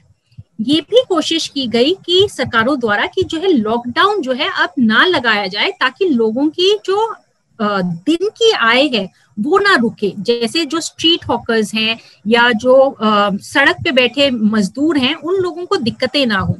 और कंटेनमेंट जोन की बात की गई। अगर आप पीएम का मैसेज भी देखें तो उसमें उन्होंने कोशिश की है ये कहने की कि हम जो है दवाई भी करें और कढ़ाई भी करें, वैक्सीनेशन के द्वारा इकोनॉमी को वापस रिकवर भी करें और उसको रिकवरी फेज में भी डालें, लॉकडाउन को सबसे आखिरी सोल्यूशन माने और कोशिश करें उससे जीवन जो वो है वो सुरक्षित रहे कोविड से और जो हमारी आय है वो भी सुरक्षित रहे ताकि वो भूख से ना मरे। जी, मैं आप दोनों लोगों से, यामिनी जी आपसे और अंशुमान जी आपसे भी एक डेटा पे समझना चाहता हूं कि इसको कैसे देखें। सरकार ने ये कहा कि राजकोषीय घाटा सरकार के अनुमान से कम रहा फाइनेंशियल ईयर 2020-21 के दौरान। एक एस्टिमेट था कि जीडीपी का 9.5 रहेगा लेकिन 9.3 रहा। Is it a good sign for the economy or the bad sign? Anshuman ji. Saurabh, 9.3 और 9.5 में कोई बहुत बड़ा फर्क नहीं है। राजकोषीय घाटे का 9% से ऊपर होना ही इकोनॉमी की में और फिस्कल साइड के चैलेंज की तरफ इशारा करता है। दूसरा ये कि हमारे पास एस्टिमेट्स रिवाइज होते हैं। जो डेटा आपके पास अभी आया है, ये डेटा फाइनल फिगर्स में जब आएगा 3 महीने बाद, तो आपके पास एक दूसरा नंबर निकल कर आएगा। राजकोषीय घाटे को देखने का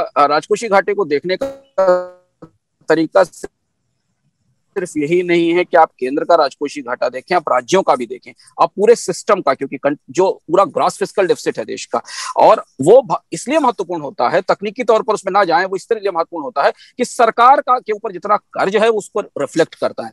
और भारत में पिछले 1 साल में केंद्र और राज्य सरकारों के पास चूंकि रेवेन्यूज नहीं थे, टूटे हुए थे, उन्होंने बड़े पैमाने पर कर्ज लिया, और उस कर्ज के कारण जो भारत का सरकार का जो कर्ज है वो 80%, 85% से ऊपर निकल चुका है। ये सक्सेस नहीं है। देखिए, राजकोषीय घाटे की सफलता को कम कर लेने से ज्यादा बेहतर था कि सरकार उन लोगों तक पैसा पहुंचाती, उन लोगों तक मदद पहुंचाती जिन लोगों की जीविका आ गई है।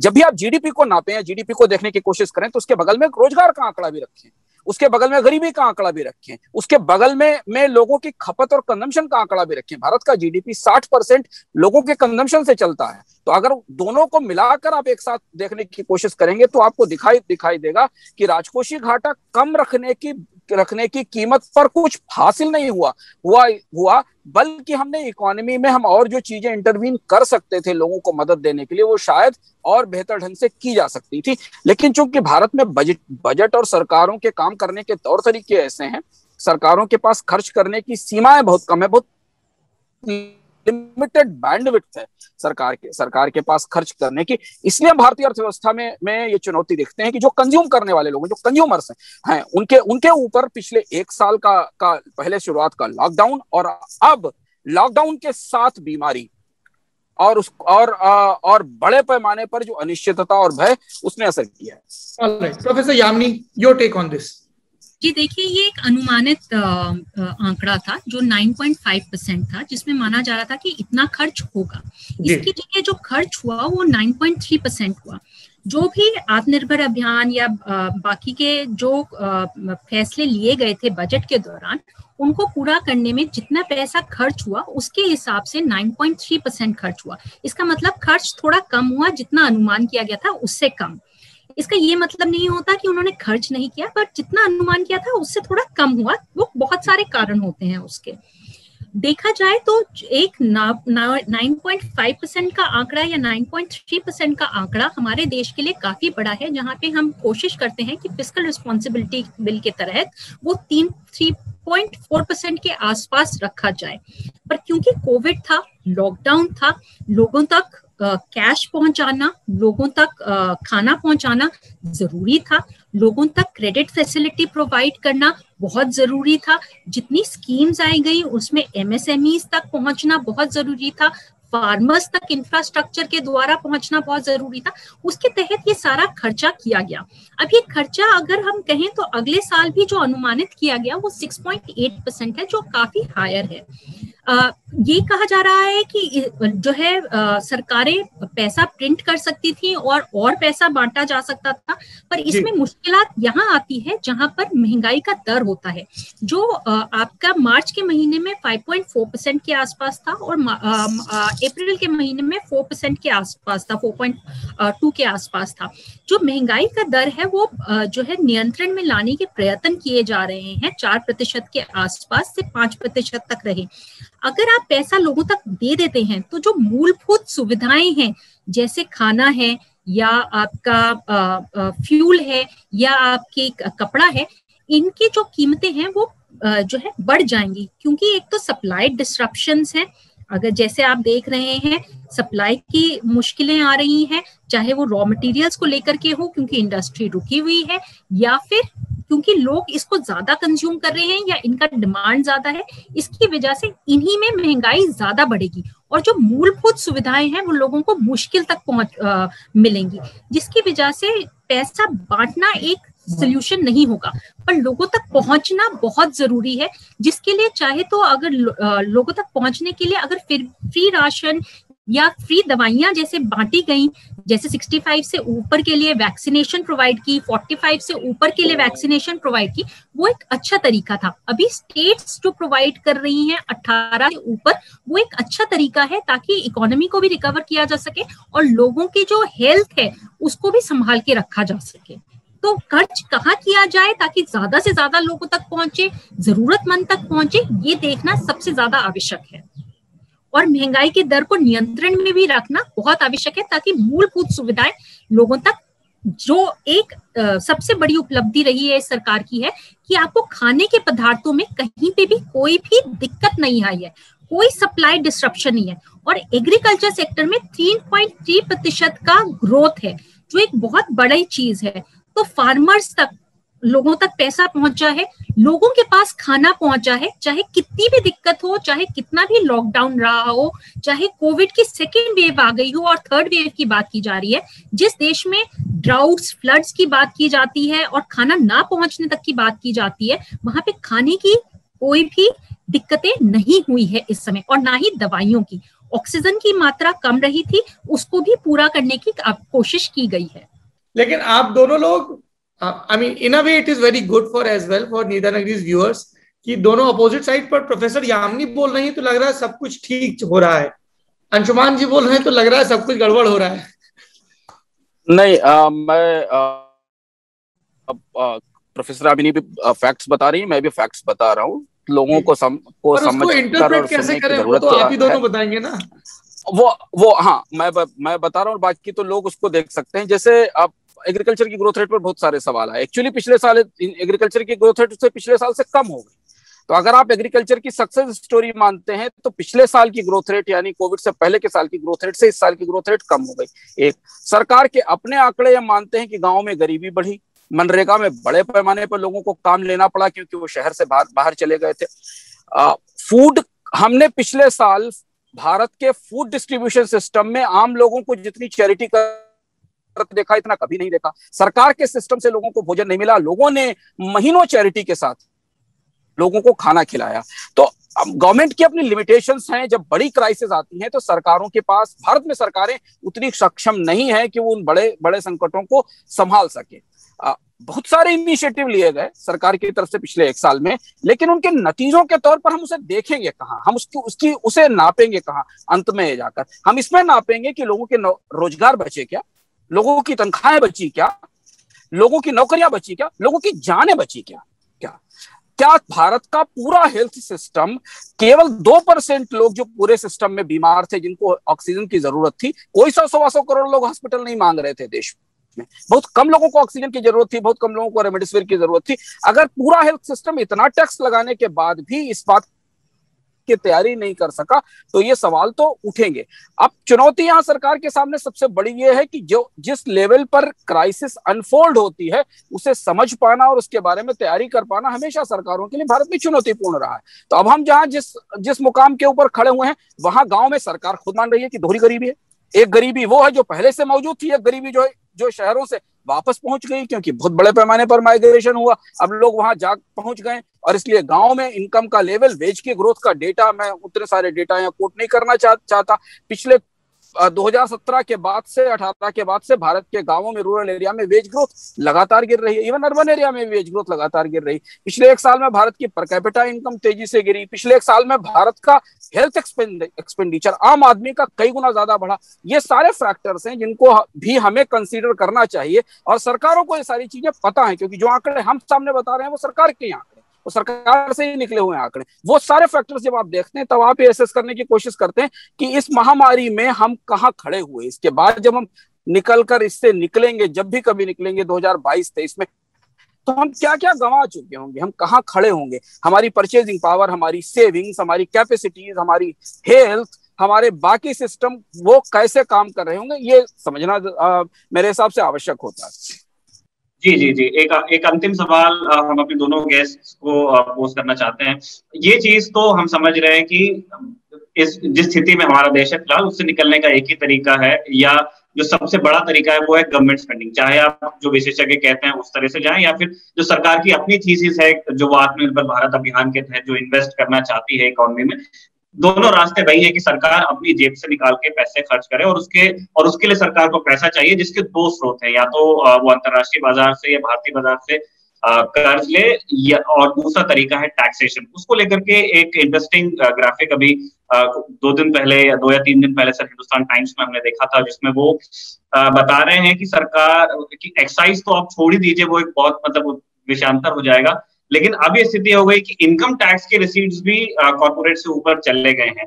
तो हम दोनों गेस्ट से जानना चाहते हैं कि सरकार का जो ये विचार है कि वो किस तरह से भारत में टैक्स करना चाहती है लोगों को, जिससे वो उन्हीं का हित करेगी, तो उसके पीछे विचार क्या देख रहे हैं आप? क्योंकि इस चीज को काफी क्वेश्चन किया जा रहा है, लोग कह रहे हैं कि यार ये तो जो मिडिल क्लास पाई बचा के अपनी EMI दे रहा है, उससे भी कम आप उनको टैक्स करते हैं, जो मतलब यार्ड्स में और 16-16 दिन के मतलब फॉरेन टूर्स पे जाते हैं। इस तरह की लोग बात कर रहे हैं ट्विटर पे, आप लोग कैसे देखते हैं सर?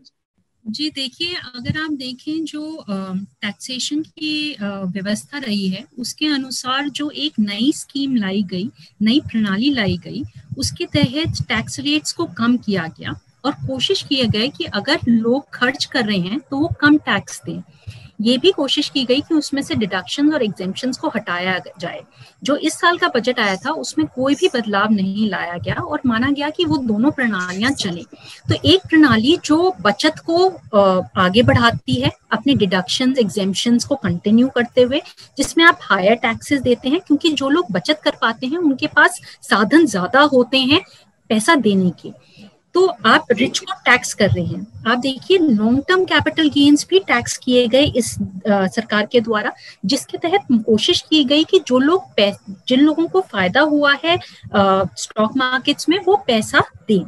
तो कोशिश ये की गई कि सेविंग्स को भी बढ़ाया जाए, निवेश को भी बढ़ाया जाए, और जो है साथ के साथ जो लोगों का खर्चा बहुत ज्यादा हो रहा है उनके ऊपर टैक्स की जो मार है वो कम से कम पड़े, टैक्स रेट्स को घटाया गया।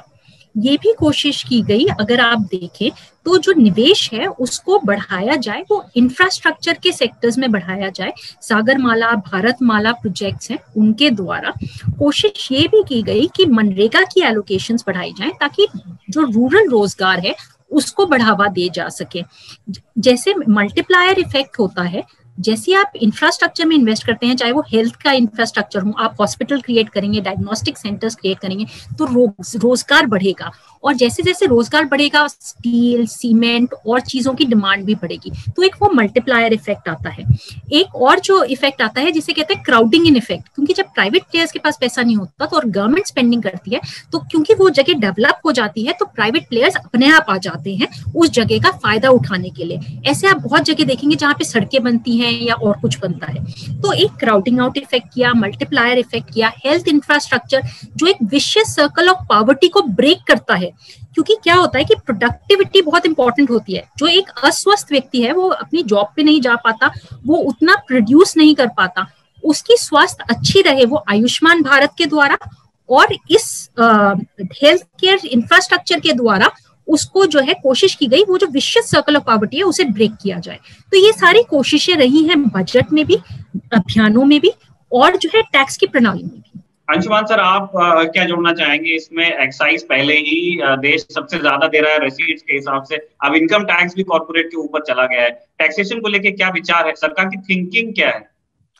निखिल, टैक्सेशन की बहस थोड़ी लंबी और बहुआयामी है, और मुझे लगता है कि आज इतने समय में हम उसे नहीं समझ सकते, पर एक चीज बड़ा स्पष्ट रूप से समझना जरूरी है कि भारत दुनिया के उन देशों में है जो खपत पर कई तरह से टैक्स लगाता है। और जब आप कंजम्पशन को टैक्स करते हैं, इनकम टैक्स के नजरिए से हम टैक्स देखते हैं, क्योंकि इनकम टैक्स बहुत छोटे लोगों पे लगता है। अब लोग कहते हैं साहब बहुत कम लोग इनकम टैक्स देते हैं, तो आप क्या आबादी की बेसिक इनकम ही कितनी जो इनकम टैक्स देगी? अधिकांश आबादी तो आपकी इनकम टैक्स के एग्जेम्पशन लिमिट से नीचे आती है। तो यह बहस ही दूसरे तरीके की। भारत एग्जम्पशन पर टैक्स लगता है, और इतनी स्मार्टली सरकारों ने भारत में टैक्सेशन बढ़ाया और लगाया है।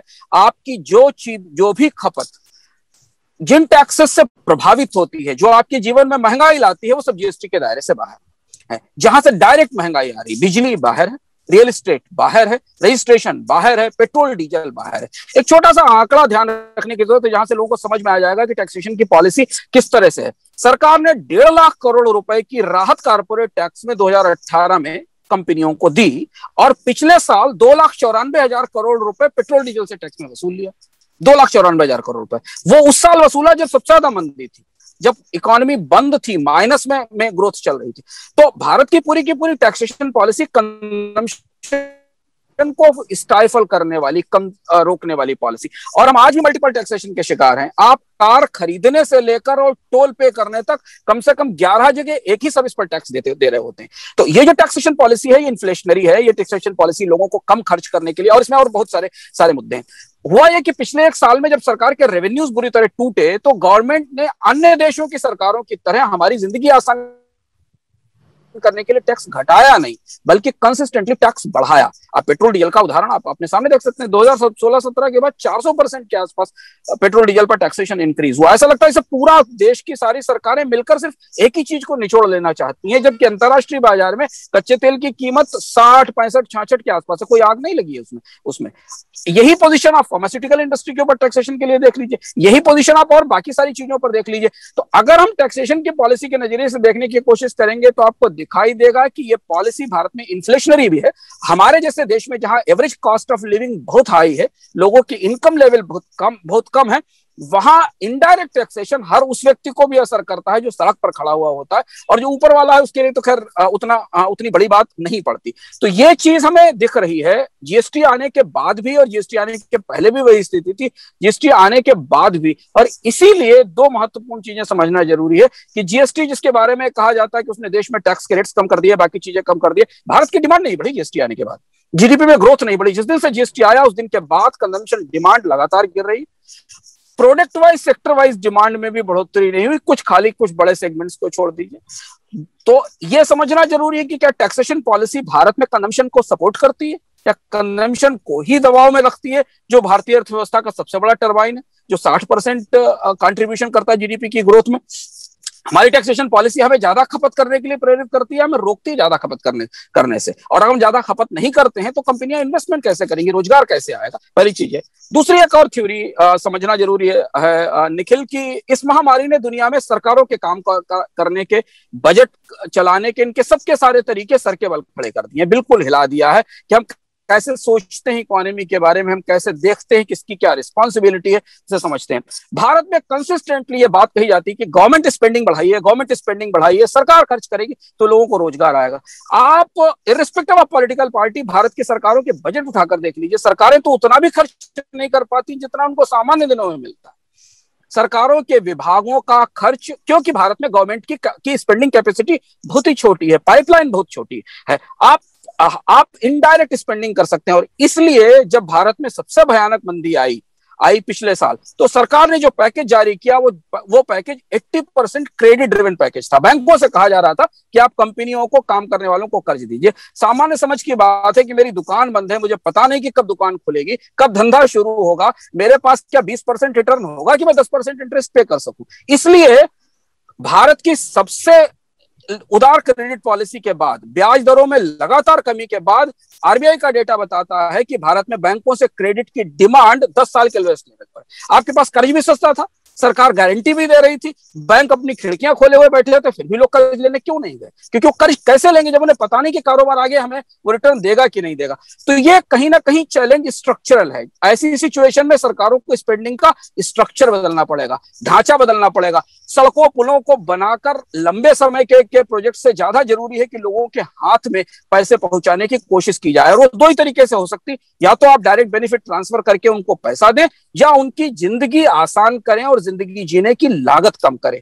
आपकी जिंदगी जीने की लागत, केवल एक छोटा सा उदाहरण है कि भारत में पिछले एक साल में लोगों का स्वास्थ्य पर खर्च 5% से 11% हो गया। अब आप सोचिए, जिस आदमी ने इलाज पर खर्च किया होगा उसने किस दूसरी डिमांड के लिए अपना पेट काटा होगा।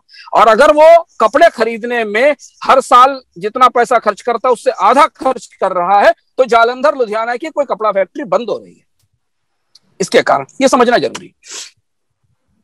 ठीक है, बहुत बहुत शुक्रिया आप दोनों गेस्ट का, डॉक्टर यामिनी अग्रवाल का भी, डॉक्टर अंशुमन तिवारी का भी, सर आपका।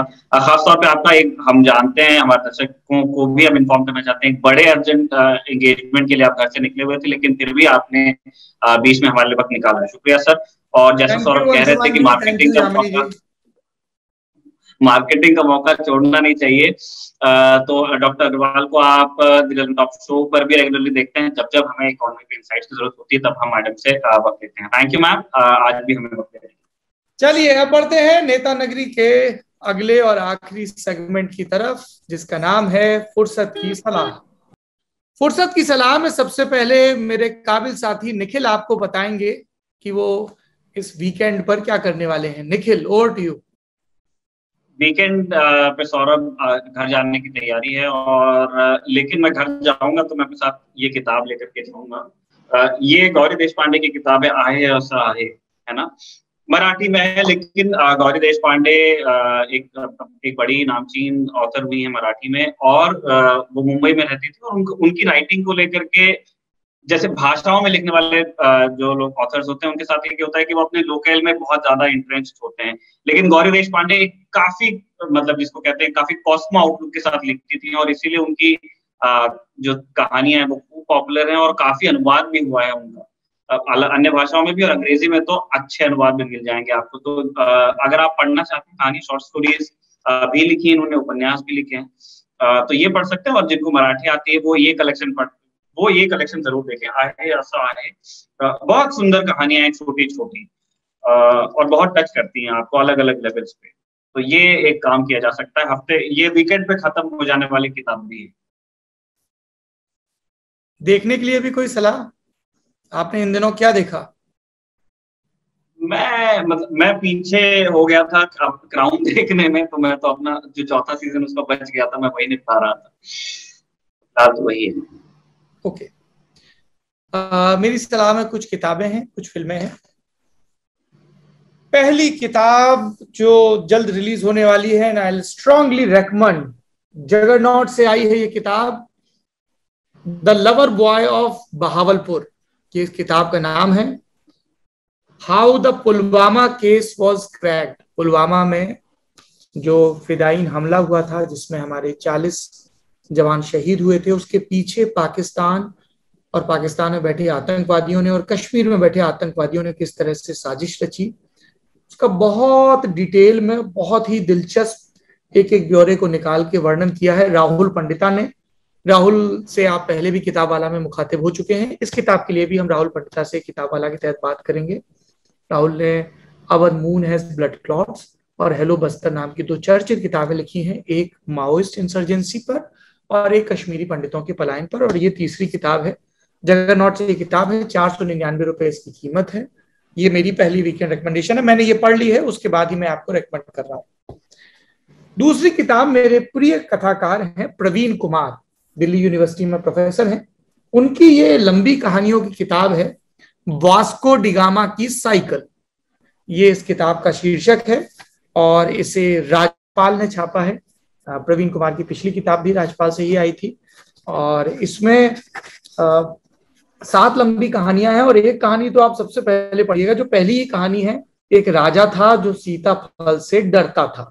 ये कहानी बहुत अच्छी है। पवन जी का प्रेम और प्रेजेंट टेंस, बसई दारापुर की संतान, कई जो भी कहानियां हैं उसमें आपको बहुत लुत्फ आएगा। और जो लोग उदय प्रकाश के लेखन को, विनोद कुमार शुक्ल के लेखन को, और राही मासूम, मतलब कई नामचीन लोगों के लेखन को पसंद करते हैं, तो उन्हें इस किताब में उन सब का मिक्स भी दिखेगा और उससे आगे की बात भी दिखेगी। तो आई विल स्ट्रांगली रेकमेंड कि प्रवीण कुमार की आप सब किताबें खोज कर पढ़ें, और ये वास्को डिगामा की साइकिल तो जरूर पढ़ें। तीसरी किताब है the emotional life of an actor, stories I must tell. ये कबीर बेदी की ऑटोबायोग्राफी है, और इसे वेस्टलैंड पब्लिकेशन ने छापा है। 699 रुपए इसकी कीमत है। मैं वास्को डिगामा की साइकिल की कीमत बताना भूल गया था, 250 रुपए। ये राजपाल से है।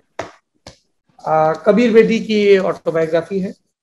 ये जैसा मैंने बताया वेस्टलैंड में छापी है। मैं इस वीकेंड ये पढ़ने वाला हूँ। कबीर बेदी की जो पत्नी थी प्रोतिमा बेदी, उनकी ऑटोबायोग्राफी बड़ी दिलचस्प है, पुरानी है वो अगर आपने नहीं पढ़ी तो वो भी खोज के जरूर पढ़िएगा। चौथी किताब पेंगुइन पब्लिकेशन से है, पैगी मोहन की किताब है। पैगी अभी वसंत वैली स्कूल में पढ़ाती हैं, कई नामचीन यूनिवर्सिटीज में पढ़ा चुकी हैं, और इसका शीर्षक ही देखिए कितना जबरदस्त है, wanderers Kings merchants. The story of India through it's languages. ये किताब है, इस किताब को मैंने उल्टा पलटा है और मुझे ये दिलचस्प लगी है और मैं इसे इस वीकेंड में गिराने का इरादा रखता हूँ। ये लगभग 300 पन्ने की किताब है। तो ये 4 किताबें हैं। बुधवार से किताब वाला फिर से शुरू हो रहा है और उसमें सबसे पहले जो आपको किताब नजर आएगी वो अमित लोढ़ा की किताब है, IPS। इस किताब को मैंने आपको पहले ही बताया था, लाइफ इन द यूनिफॉर्म। इस पर किताब वाला की बातचीत रिकॉर्ड हो चुकी है और भी कई किताबें हैं जिन पर चर्चा होगी।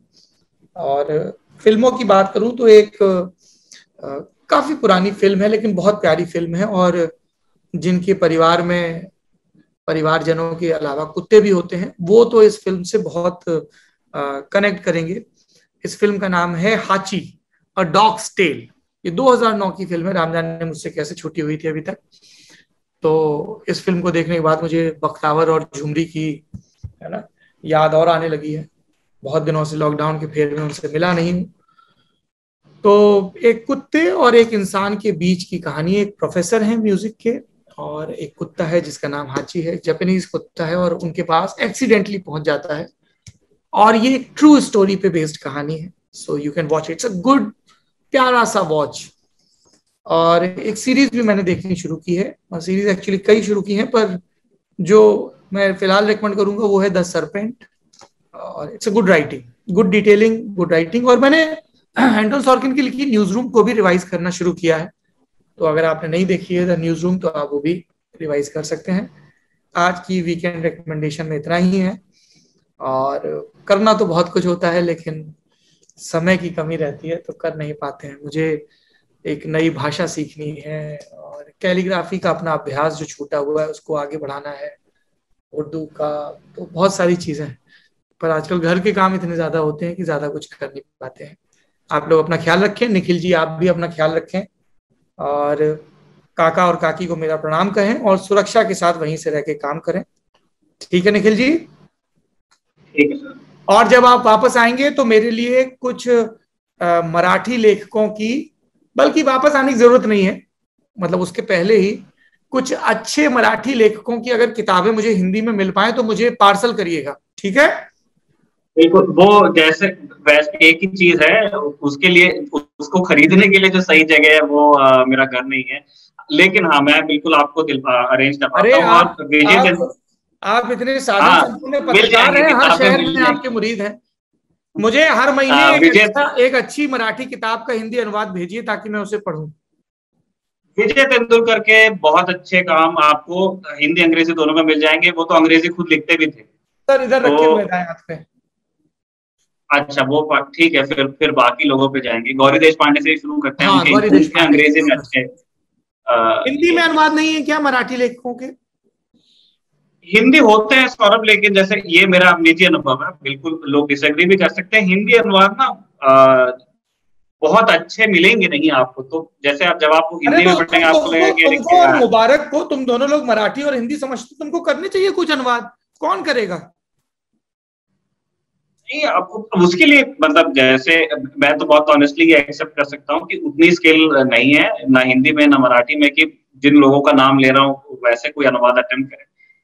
लेकिन जो अच्छे अनुवादक होते हैं वो भी अच्छे हिंदी अनुवाद मैंने अभी तक देखे नहीं है, कम है, वो बहुत रेयर है। जैसे आपको बहुत ही जिनको कहते हैं ना बहुत पॉपुलर जो चीजें हैं, जैसे मृत्युंजय वगैरह का हो सकता है कि हिंदू अनुवाद आपको ठीक मिल जाए, है ना, और आप उसको पढ़ भी जाएंगे।